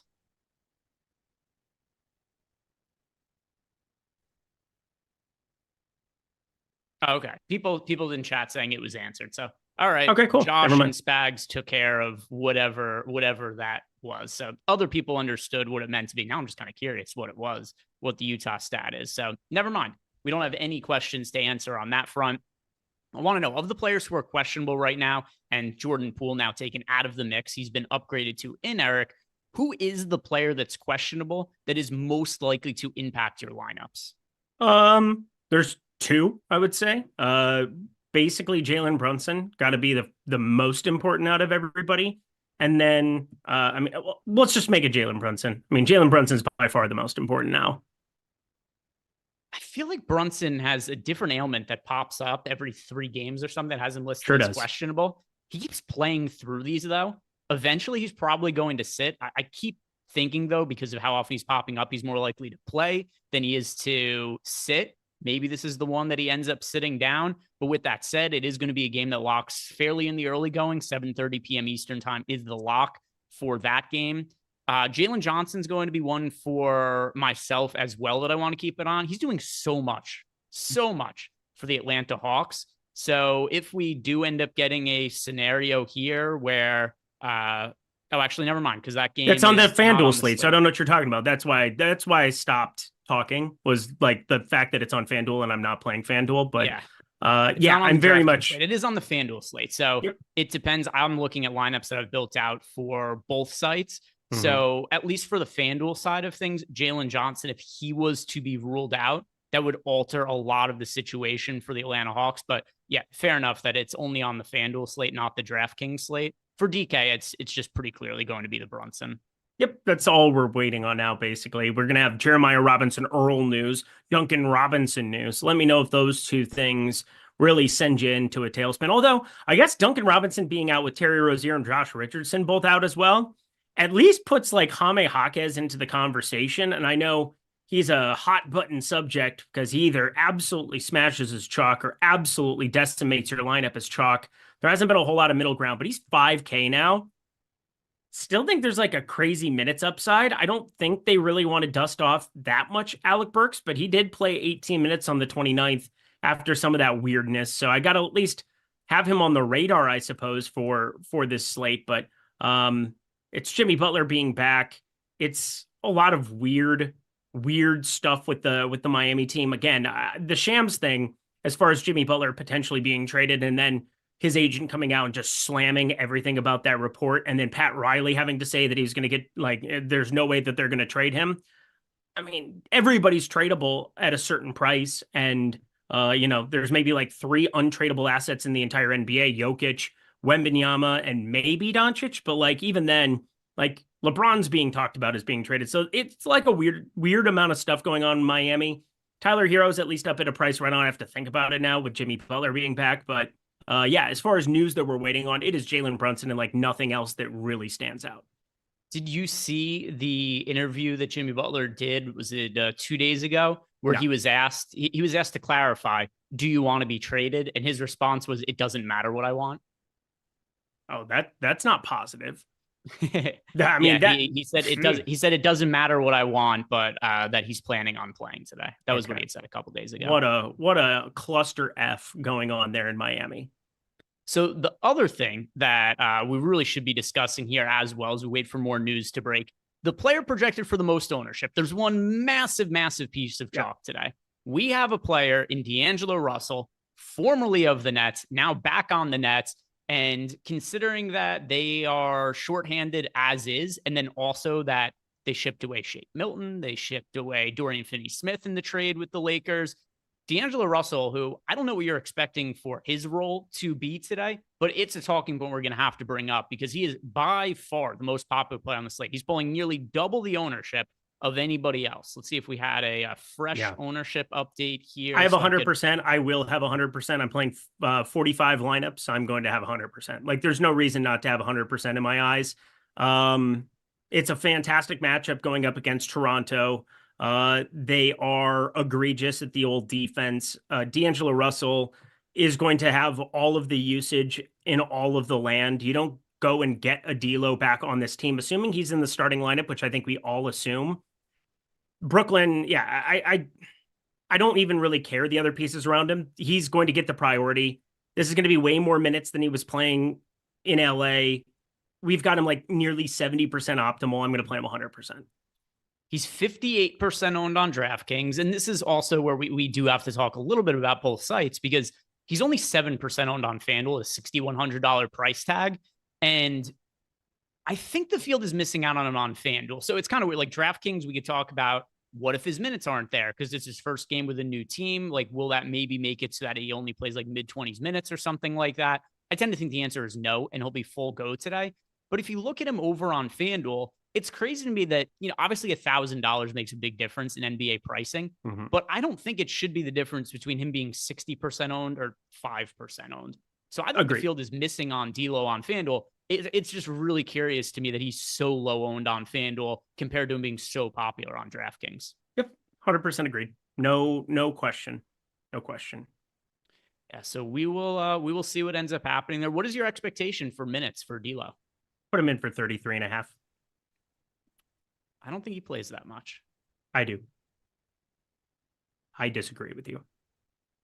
I would be shocked if he played less than 32 minutes. If he doesn't start, I'll probably hit eject 100% too. So like, it's an all or nothing play for me today because he'll be way over-owned in the event that he doesn't start. And I would probably agree with you, but assuming he's in the starting lineup, I'll have 100%. I would not project him for less than 32 minutes. I'm about to rerun everything with our most updated information, and I'll see what I end up getting to for D'Lo. I'm going to have a lot of them. I don't think it's going to be 100% for me. I'll have a lot of them, though. Any viable pivots from the Nets off of D'Angelo Russell? I guess for you, the answer is no, because you're just going to play 100% of him. Yeah, I mean, I guess the question isn't like viable pivots. The question is there anybody else that I think is remotely in play? Like, we've seen Cameron Johnson take over this team and just lead it in usage all the way through. I think Nick Claxton is probably the guy of the next most interest in.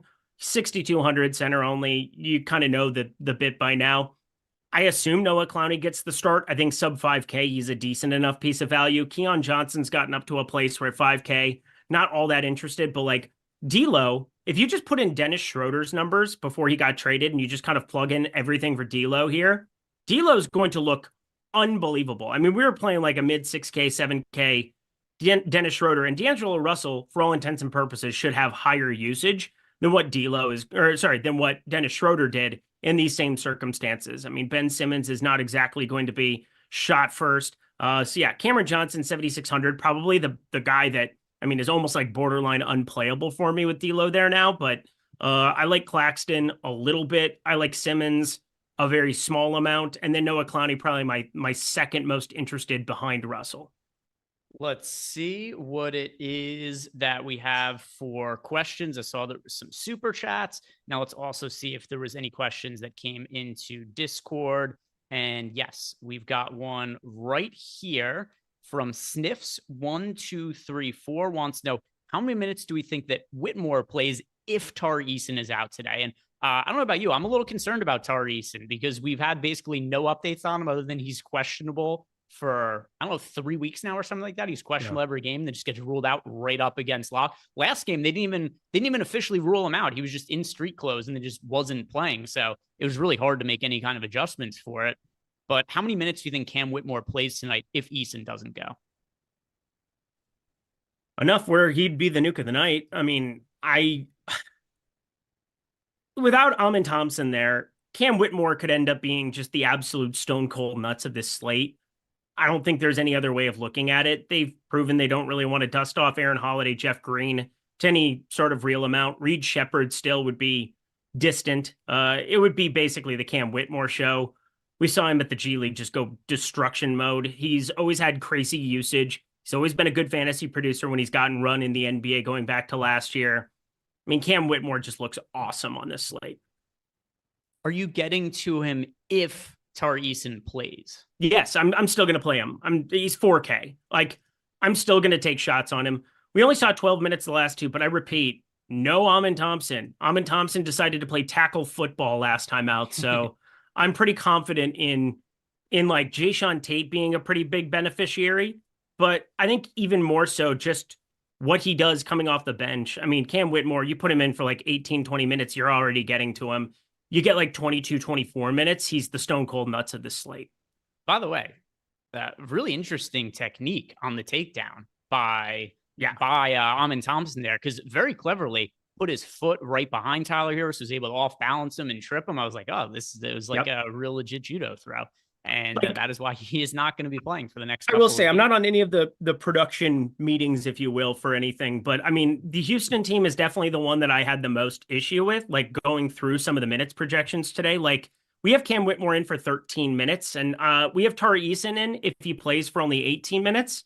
Like, I something doesn't add up there. Like, maybe they do just give unlimited run to some of the starters, but like, they got to have something off the bench. Like, I find it pretty improbable. Like, let me pull up the entire Houston team here again. So I was looking at it earlier. I'll add in, I think Jayshawn Tate and Reed Shepherd, Steven Adams, I think all those guys get minutes today as well. Yeah, it could be pretty split. I think that's pretty fair, but I mean, we have Reed Shepherd in for 8. I'm a little bit different in terms of D'Lo's minutes. I've got him at 32. I just don't think there's many worlds where we don't see 32 minutes for D'Lo right out of the gate if that game is competitive, which it should be. And I think that there's no way that I'm not going to be playing a ton of Cam Whitmore, even if Tari Eason is ruled in. Like, I think more people will get to Cam Whitmore in the event that Tari Eason is out, but we're going to be waiting on that news. We've basically gotten that news 10 minutes before a game tipped off every single time. And if you do get him out, I mean, he is the major beneficiary. Like, you get Brooks back, which is kind of, I guess, the main thing, where that's somebody who goes from, like, you know, with him out, it was a beautiful time because you're basically taking 36, 38 minutes off the floor. But I mean, 4K, is there anybody else 4K or below that you have interest in more than Cam Whitmore on this slate? And we only have him projected for like 13 minutes.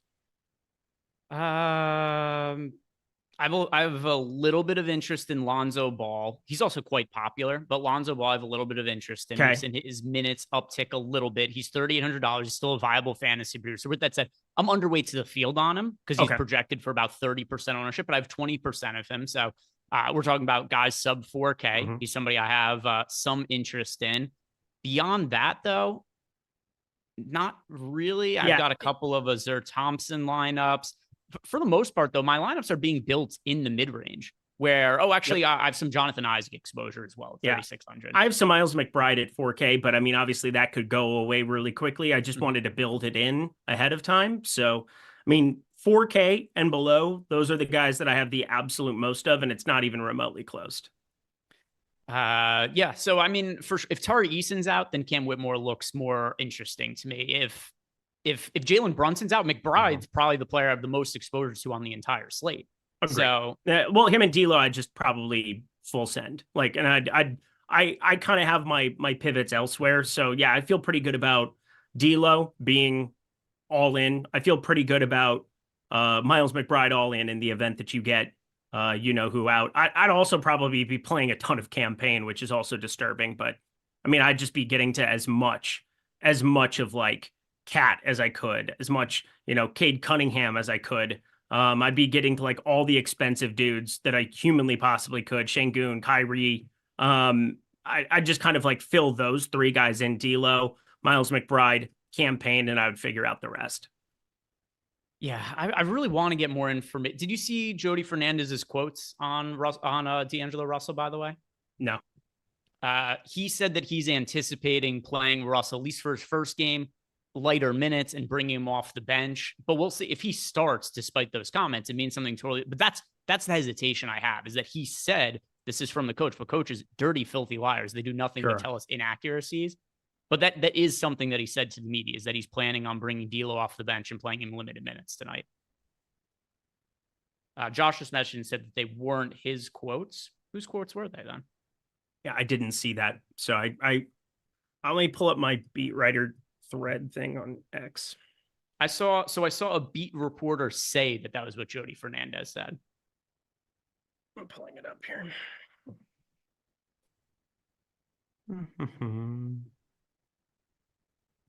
I wish we could just play the. Yeah, I don't see that quote anywhere. I'm just going through everything. They put a search out for it. We'll see when the starting lineup comes out. We'll see when the starting lineup comes out.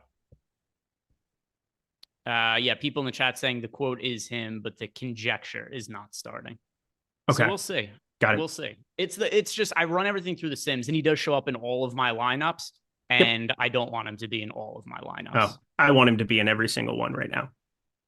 I'll figure it out later. Yeah, but also if he starts, then it's just a moot point, and he's starting. It doesn't matter. Yep. So we'll be able to late swap and react to the news as it comes. Awesome. Some super chats. Kent Sai says, "Happy New Year, fellas! Thanks for all you do. Let's have a great 2025." Thank you, Kent Sai, and Happy New Year to you. Chris Williams, he got a free super chat for being here for 21 months, which he's been here for more than 21 months. There's an accounting error. Somebody has added incorrectly. But he says, I've been here longer than 21 months, but Happy New Year. And then he also gifted out 5 YouTube memberships. So Chris, Happy New Year. Thanks for the support. And then Pierre wants to know, best under 5K value play on FanDuel. All right, so it has to be on FanDuel. It has to be under 5K, Eric. So, sub 5K. I'm going to just compare it to my DK stuff here. The best one it looks like on FanDuel that I have is Patrick Williams. All right, FanDuel has to be sub 5K. Patrick Williams is a very strong one. Tristan Da Silva also at $4,800. That's another viable option. He's pretty interchangeable with Patrick Williams. Dude, I hate how much Orlando I'm getting to right now. I absolutely hate it. But like, no Trevelyan Queen, which actually matters. It's unbelievable that that's a fact. Welcome to 2025. But Anthony Black being out is definitely another biggie. Like getting both of them to sit. I don't think that they dust off Corey Joseph really, like in a prominent way. I think Jalen Suggs plays a ton. I think Cole Anthony probably is a more secure role. he's 5,100, which makes it kind of tough to click. We know that there's upside, but like, I think KCP on FanDuel, I think Tristan Da Silva on FanDuel. I'm just comparing this to all my DK stuff. And I think, as disgusting as it is to say out loud, I think Gary Harris is probably viable when you're talking about a guy who's 3,700 on FanDuel. Let's see. For myself, yeah. Well, also, if I want to go more contrarian with one of the Orlando players, although let me look at the most recent ownership. I do like getting myself to some of Jonathan Isaac, DraftKings and FanDuel. Though scoring, he's more favorable for FanDuel than he is for DK. We've talked about this multiple times with Jonathan Isaac, you and I. Maybe he just won't ever get the extended minutes, but I keep thinking there's going to be a time that he gets those minutes and you're going to want to be on him when that is the case. And when you're getting ownership in the teens on Jonathan Isaac at 4K with his defensive abilities on FanDuel, he's another one I don't hate for cheap. Yeah, the main thing is Tristan Da Silva's been serviceable enough that they can just play him extended minutes, and then they can be conservative with Jonathan Isaac before they unleash him in the playoffs. Because, like, it is a proven fact, Jonathan Isaac is injury prone. Like, the guy, I hate, like, saying, oh, this isn't predictable and injuries, they're random. Like, Jonathan Isaac is injury prone. They want to put him in bubble wrap and then play him as many minutes as he will be humanly possibly healthy come playoff time. They tried to do that against Cleveland last year.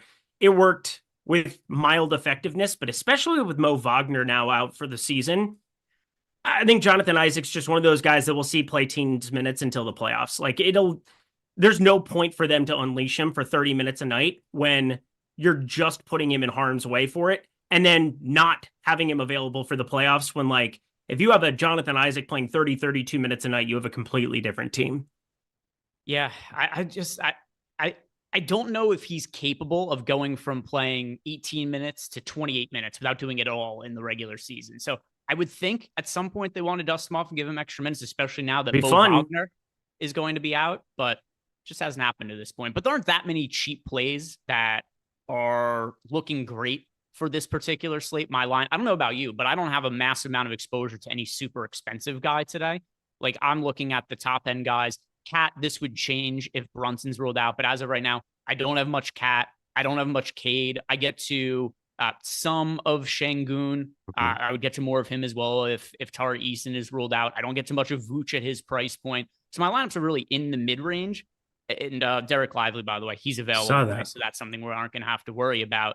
Any of the pay up options that you are getting to a lot of? No, but I will in the event that something happens to Brunson. I've tried to preload a little bit of Cat. I think that he's the easiest one of those expensive guys you're talking about to get to. Scotty Barnes is point guard, small forward at 10-1. I have zero interest unless we get Miles McBride dusted off. Like, Miles McBride would have to be vaulted into my lineups in order to get to, like, Scotty Barnes. I know we have positive leverage coming in on him now, but, like, 10-1, even with RJ Barrett out, with Emmanuel quickly back, I just think it's hard for me to find that the willpower, if you will, to click on Scotty Barnes in even like 40 lineups, 45 lineups, unless something were to happen where we got a piece of value that was undeniably good. Like, D'Angelo Russell's already undeniably good, but he's 5,100 for me. I'm happy to be playing 100 of him. And again, if we get McBride in there, I'm going to get to Cade. I'm going to get to Cat. I'm going to get to Scotty Barnes. But, you know, that Detroit game locks at 7 p.m. Eastern time. So we have 29 minutes before I would get that news. I doubt I make any kind of major concessions, considering it's like the stone cold worst team he could be facing on the other side in Orlando. Low total, pretty darn good defensively with Jalen Suggs out there. But if we get McBride at any point there, I think Cat's going to be the biggest beneficiary for me. And then Scotty Barnes I'd probably get to simply because they are in that 7:30 p.m. Eastern time window. Is there anything you're trying to do to backload lineups in any kind of way? You know, we do have 29 minutes until lock now. So I think there's a pretty good chance that if Brunson is out, we'll get it before the slate actually starts. But, you know, hope so. Maybe not. Is there anything you're doing to limit exposure to Orlando, Detroit, or Chicago, Washington? No, I think that, I mean, it's just weird because I thought I would get into this slate, and with Zach LaVine in, it's just kind of annoying. I'm on Kobe White points, and I just kind of hate it at this point. I was thinking, you know, hey, LaVine, just give him an extended day off here. Nope. Alas, he is playing basketball today, and that was kind of a bummer earlier. But I look at Orlando, Detroit.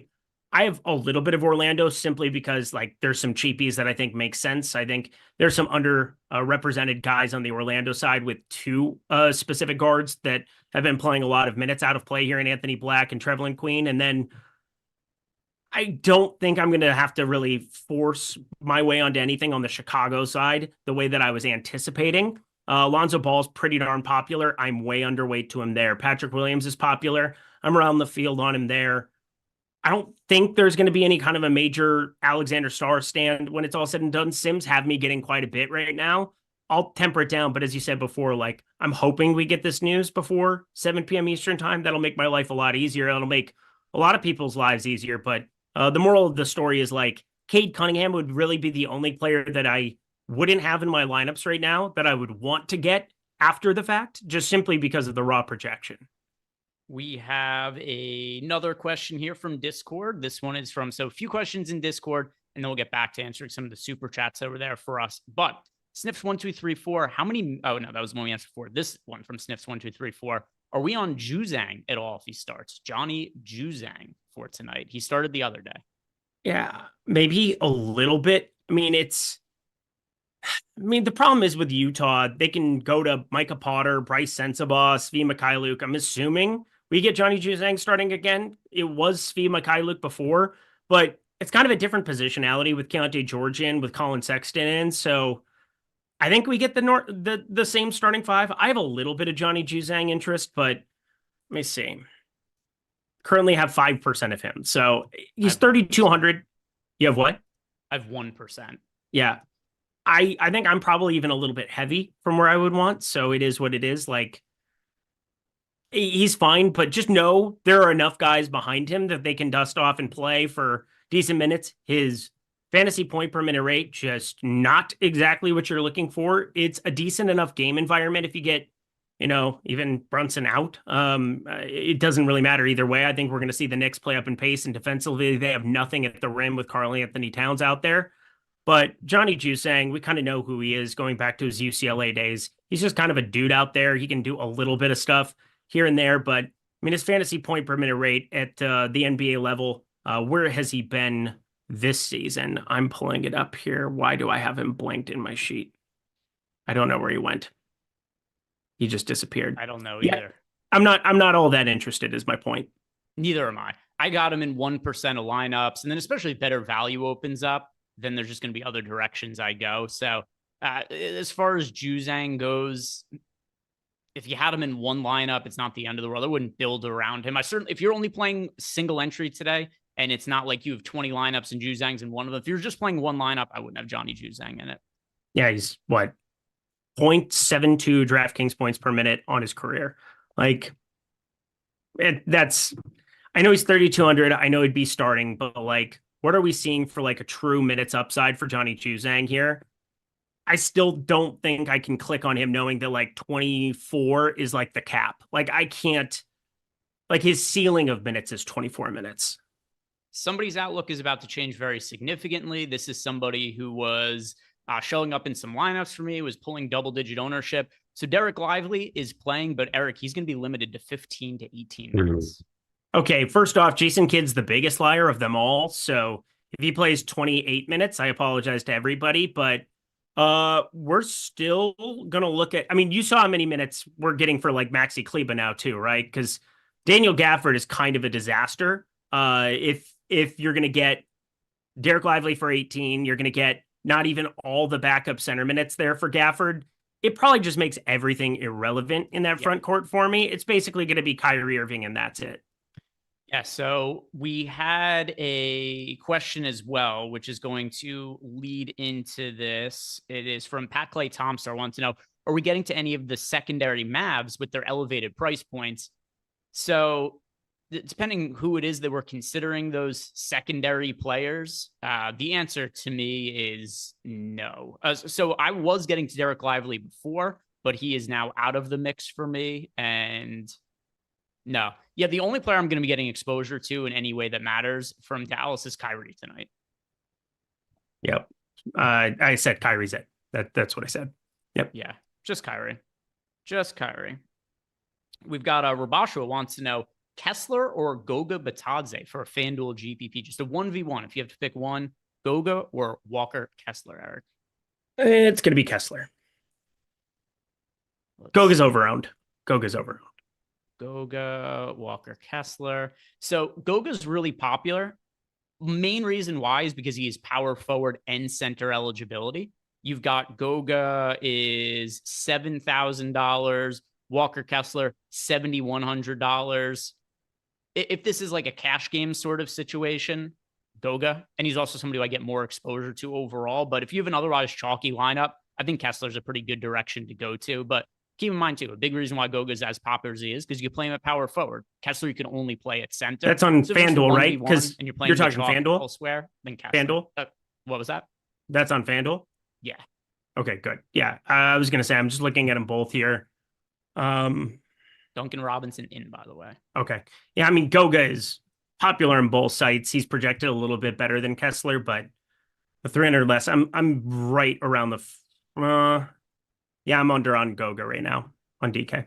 So, and let's see what we have also in here, but lots of questions today. Love to see it. Love to see it. As far as the super chats, lots more people wishing us a happy new year, Eric. Sotex, just want to say happy new year to all. Sotex, happy new year. Josh of Los Angeles, more happiness for the new year. Thank you. Thank you. We've got Dan saying happy New Year's. Thanks for all of you guys. Thanks for all you guys do. Dan, thank you. Happy New Year. And then Dustin Stringer wants to know top plays by position for FanDuel. Eric, would you like me to handle this? Because I've got some FanDuel lineups. Yep, out. Go. All right. So top FanDuel players at each position. Let me make sure that I'm looking at my FanDuel lineups, not the DraftKings ones. So here we go. For FanDuel, top players at each position. At point guard for me, that is Tyrese Maxey.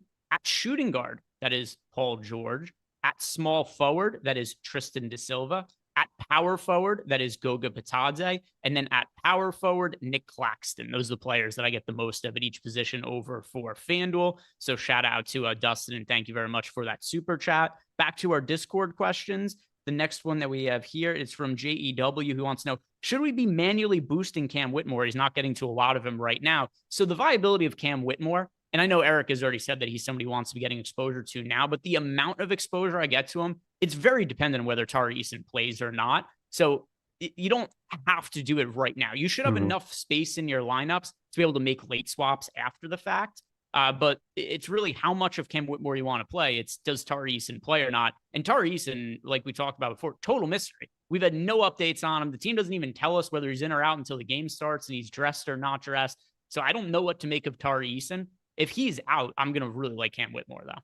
Yeah, I'm going to really like him. As I said before, I'm boosting him at the moment to get to him. I think he's already viable. I think that there's a world where he plays 16, 18 minutes already. And when you're talking about as good of a fantasy producer as he is at 4K, also the blowout type run, which is less of a concern considering the spread of this one going up against Dallas. But Houston has been playing some good basketball. They've been pretty darn competitive and just blowing some teams out here also. Cam Whitmore at a 4K flat. You give him 8-10 minutes of blowout run, he breaks slates. He's done this since like middle of last year is really when he came on the scene where it's like, oh shit, we're going to build in Cam Whitmore in lineups no matter what, because he can have that kind of slate breaking upside. We have a question here from Einstein. He wants to know, what are we doing with Keon Johnson tonight? 0. I kind of want to reserve judgment for what I'm going to do with Brooklyn guys until we see what that starting lineup is. I really don't know.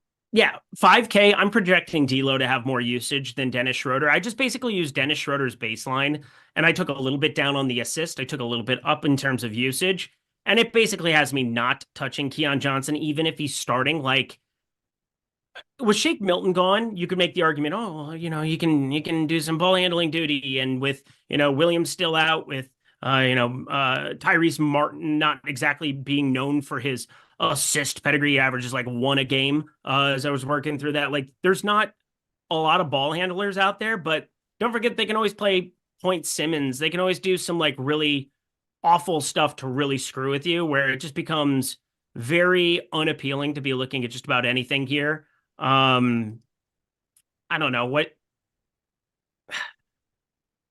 It's just such a weird spot for me to try to like force in anything that isn't just D'Lo 100%. Like, do you have any Ben Simmons here at the moment? Because I just reran stuff. I don't have him. I have to rerun my lineups for the Derek Lively scenario because I actually had 20% of Lively, and that's going to be 0% now. Yeah. But I could tell you in my last run I had 10% of Ben Simmons. I'll see what I get now. Okay. Yeah, I had him and now I don't. So I'm just kind of going side by side. Noah Clowney's the guy that I get the next most on Brooklyn. Said he was probably the guy that I was going to get the second most of, and that's the case. Nick Claxton third there. I think he's a really appealing option as well. No Dorian Finney-Smith out there. That's a guy who definitely absorbed some minutes, and there's a number of places it can go. I don't think Keon Johnson playing alongside D'Lo is gonna be your fantasy upside guy. And I've been playing a lot more Keon Johnson than the field, even in some of these like subpar outings. Not just there were a couple games ago he played like 37 minutes, smashed against the Spurs. They only put up like 87 points, and he was the only thing you wanted. I'm probably gonna get to just about nothing outside of those three. Yeah, it's just going to depend on the starting lineup for myself. As far as Keon Johnson is concerned, right now I don't have him in lineups, but yeah, maybe that ends up changing if the starting lineup comes out and he's in it. But as of right now, I don't have exposure to him. Yep. We've got a question here from the Mansarius. He wants us to pick two, Hero, Poole, and Suggs for a DK GPP. All right, so I have zero Hero. One. Hero's just dead to me. There's no Hero. None. Let's see. Hero, Poole, or Suggs. It is Poole is the one that I'm killing. I would go None of Suggs. Those guys are priority plays, though. No, none of them are. Suggs, I'm playing. Poole, I currently have no Jordan Poole lineups, and then I have sub 10% of Tyler Hero and sub 10% of Suggs. So yep, just Poole for me because I have none of him and I have a couple lineups with the other guys. But ultimately, those are not guys that I want to be building my line from. They're all very expensive. All right, we got Robinson Earl and Jose Alvarado out. I don't think that does a lot for us because those minutes will just go to Daniel Tice, Javonte Green. We'll see some randomness there, but I guess it shores it up a little bit more for all of the starting five where, I mean, they've all been tournament shots as is. I think they're just going to remain that way against Miami. All right. We've got another question here. This is from Gator Nation. He wants to know, first is Happy New Year. Happy New Year to you, Gator Nation. Who's the fate of the day over on FanDuel? Of all the popular players on FanDuel, Eric, who's the guy that you'd be most to be heavily underweight to the field to? Let me take a look at it here right now.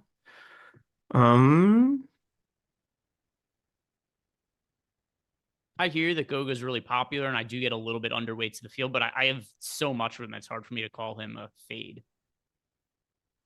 It would probably be Josh Giddey, as I'm looking at it. 7K Josh Giddey on FanDuel, pulling 20% ownership. I can't imagine I would be getting to that. Let me sort by the leverage in the Sims. I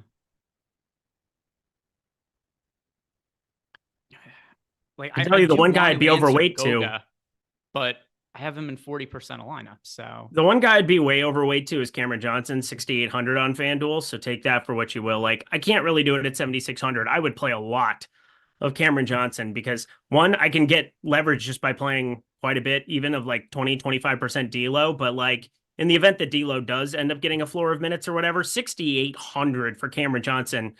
He doesn't get the 3-point bonus. I get why this works out the way that it does, but there's still such massive upside at that tag for him. Don't forget, you're now not necessarily seeing any benefit with DFS being gone, but you're seeing benefit in terms of the usage, but you're going to see minutes potentially. Like Cameron Johnson could be playing a boatload of minutes going forward for this team. I doubt there's going to be a ton of Day'Ron Sharpe, Noah Clowney minutes that they want in the backup spots. So Cameron Johnson could be locked into like 36 plus a night every single time out. I like Giddey. It's weird that he's popular with Levine back. The minutes are probably not going to be there for him in a massive way. He's somebody I'm underweight to the field too.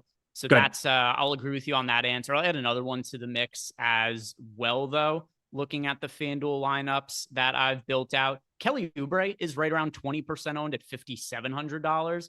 That to me also is too much ownership to Kelly Oubre. So a couple of guys that I was underweight to the field to there. Elder wants to know what are our thoughts on Champagne. He says he is the better of the two brothers, in my opinion, and he is starting. Champagne's been starting, and I know he's had some massive ceiling games. I would have liked him if Poole was out. With Poole in, though, it's just a fair price tag on a slate that has players who are not priced fairly. Not only that, but you have Corey Kispert, you have Keyshawn George, you have Kyle Kuzma coming off the bench. It's a completely different world. There is a 0% chance I play a single share of Justin Champagne with Kuzma coming off the bench. And eventually, Kuzma is going to be starting over Champagne. Oh yeah, there's no minutes upside. He was locked into like 36 minutes a night when they were shorthanded. Now they have Keyshawn George back. They have Sarr that can play the 4. They have Kuzma, who got up to 21 minutes. He's going to play a lot more than 21 minutes within the next week. Kyle Kuzma, I've been for like 24 and a half minutes. I'm not going to play him at 6,400 today, but like 0 Champagne. Yeah, Champagne, that is a negative for me. But yeah, Elder, make sure you take into account that Kyle Kuzma is back. So if you're looking at Champagne from a week ago and being like, look how well he played, and also Jordan Poole was out at one point, but keep in mind also that there was no Kyle Kuzma.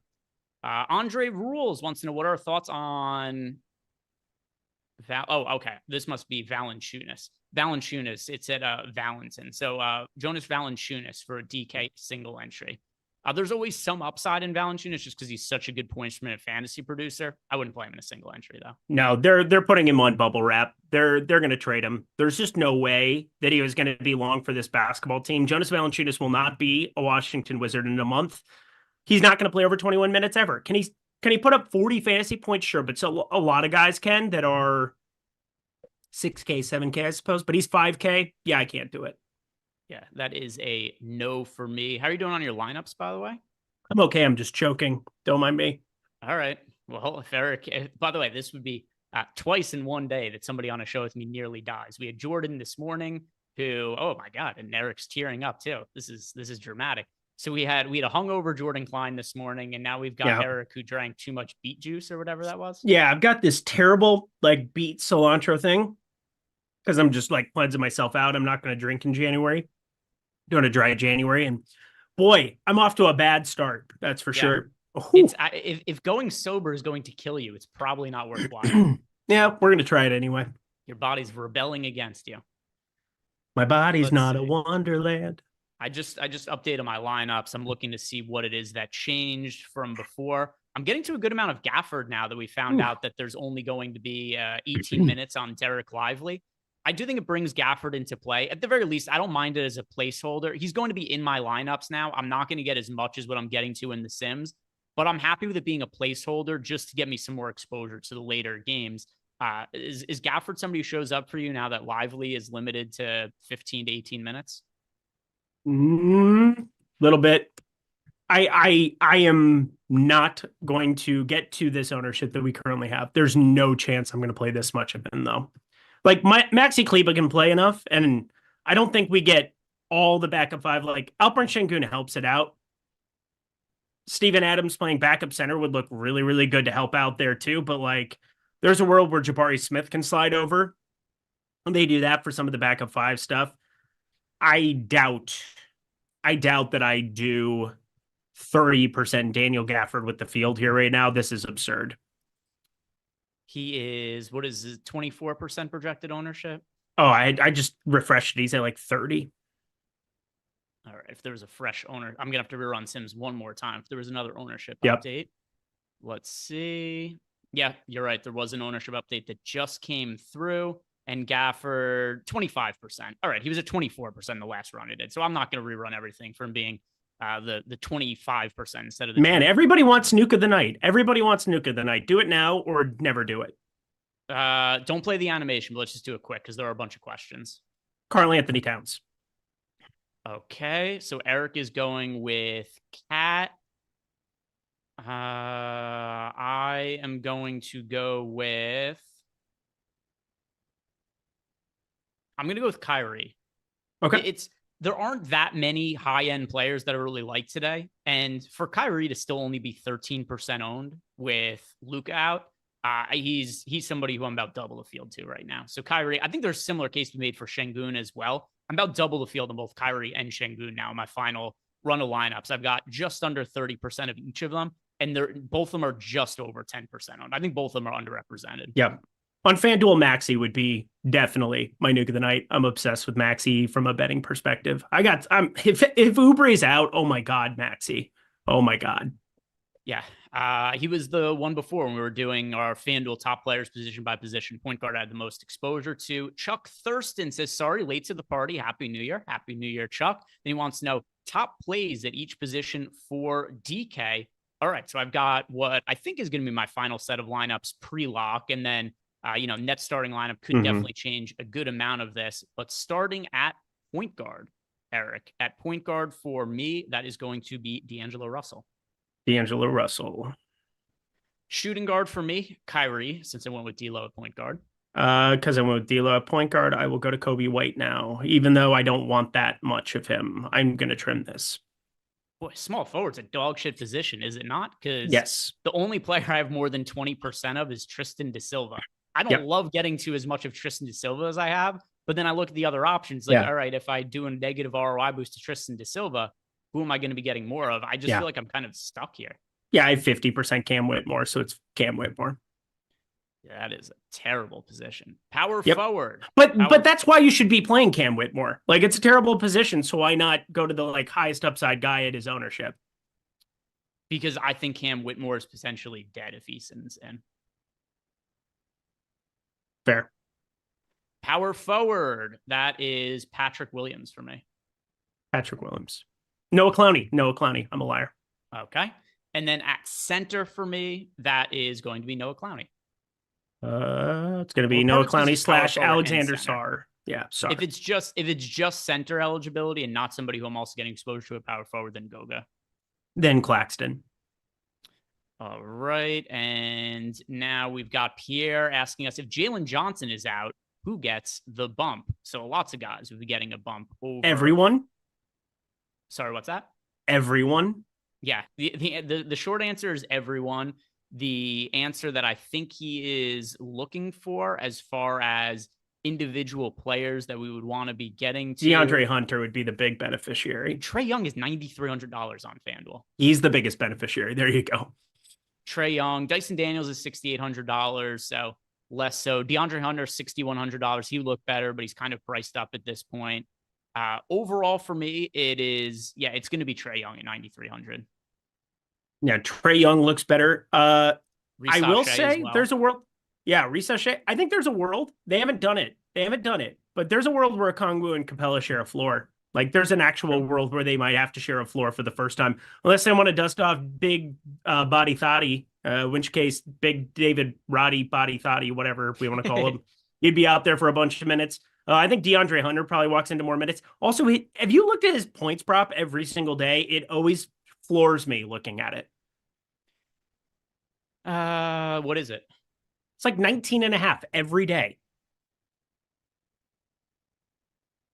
Jacob Vinter saying Eric sounds like he's on 1.5x speed. He's fired up. He's got his beet juice in him. He's got energy juice. Yeah, no, I'm dying. I literally, I feel like I'm choking, so it's no big deal. Yeah, he's at 20.5 on DK, 19.5, minus 125 on FanDuel, DeAndre Hunter. What a time to be alive. So we did not end up getting that Jalen Brunson news. Best guess, Brunson in or out, Eric? In. I think he's going to be in as well. It doesn't stop me from taking shots on those guys, but I mean, I'm loading up CAD anyway, so screw it. Yeah, I want to look. I'm just scanning Twitter to see if anybody has videos of him warming up. Stalker. Is any of that out there? Not that I could see right now. All right. Total guess. I'm going to say he's more likely to play than sit, but definitely to Eric's point before, it's not like a guarantee or anything, just kind of a best guess on the Jalen Brunson situation. Jalen Johnson, we're certainly not going to know that for FanDuel purposes until much later. Same with Kelly Oubre. And then Andre Drummond still also questionable. Final guess on Tari Eason as well, Eric. Tari Eason in or out? Out. One of these days he's going to play. Yeah. It's Hopefully so today is weird. not that Still day. little updates. Hopefully today is not that day, sir. The last time he played was December 14th, and there's been 0 updates. Just nothing from the team. Just he's questionable, and then they just make a determination a couple minutes before the game. What would you be doing if you get into a scenario here, Eric, where we don't have, kind of like the other day, no update on Tari Eason? He's still questionable, and it's like 5 minutes before the game. Yeah, it's weird. I don't know. I think he plays today. It would be so. Why is he a game time decision every day for what is it now? 3 weeks without ever having played. I think he's going to be in today. We'll see. Yeah, we will see. I don't know. Anything else you're noticing about your lineups here? Nope, just getting them uploaded now. Feel pretty good about them. I had a trim Lonzo Ball. He was really popular in the Sims. That's about it. So this guy keeps asking in chat why we're not talking about Jokic. So he's not on the DraftKings lineup. He's not on the DraftKings slate. He is on the FanDuel slate. To me, he's just a guy that it's kind of, if more value opens up, it's easier to get up to Jokic. He's 12-8 on FanDuel. He's pulling a ton of ownership because he's Jokic. He's just a guy who exists to me. I'm not that different from the field on him. I've got right in line with the field in the FanDuel lineups I built. That's why he's just not somebody who's. I know he's Jokic, but he's not somebody I have a massive stand on. Did you play any Asar Thompson today? If I did, it's not a lot. Okay. Just curious. No, I don't have him in my final player pool. Okay. I do not. I do. So final run of lineups here. The thing that ended up changing the most for me on the final update for the previous update, it's just Daniel Gafford being in lineups, because why would we have played him when we thought Lively was playing before? But with Lively being limited, now Daniel Gafford ended up coming into play for me. Do you think Gafford starts? We'll see. I assume Gafford's the starter. If Gafford starts, I will feel completely differently about Gafford. But right now, I only have 22% of him. Why start Lively and play him 15 minutes? Because Jason Kidd. That's true. Just 2 rotations to start each quarter and call it a day. Like, is this going to be one of these nonsense things where Lively goes out, he plays pretty well, and then just plays like 26 minutes anyway? Yes, that's exactly what's going to happen. And you spoke it into existence before it happened. So it's good. Yeah, good job. We will end up seeing. So guys, thank you very much for watching. By the way, Brunson ruled out just as we get to lock. So guess what? This show is ending. Josh and I are going to be over on Playback breaking down the Jalen Brunson situation. So do us a favor. Like the video. Subscribe to the YouTube channel. If you want to check out Portfolio EV, 75% off. Today is your final day to sign up for that offer. Promo code EV25. Link down below in the YouTube description box. If you guys are betting in 2025, you are making a mistake if you're not checking out OddsShopper and Portfolio EV. Playback. Come join Josh and I. We got to talk about the Jalen Brunson situation. Projections, ownership, that's all going to be updated soon. And Josh are going to talk about it over in Playback. See you guys over there.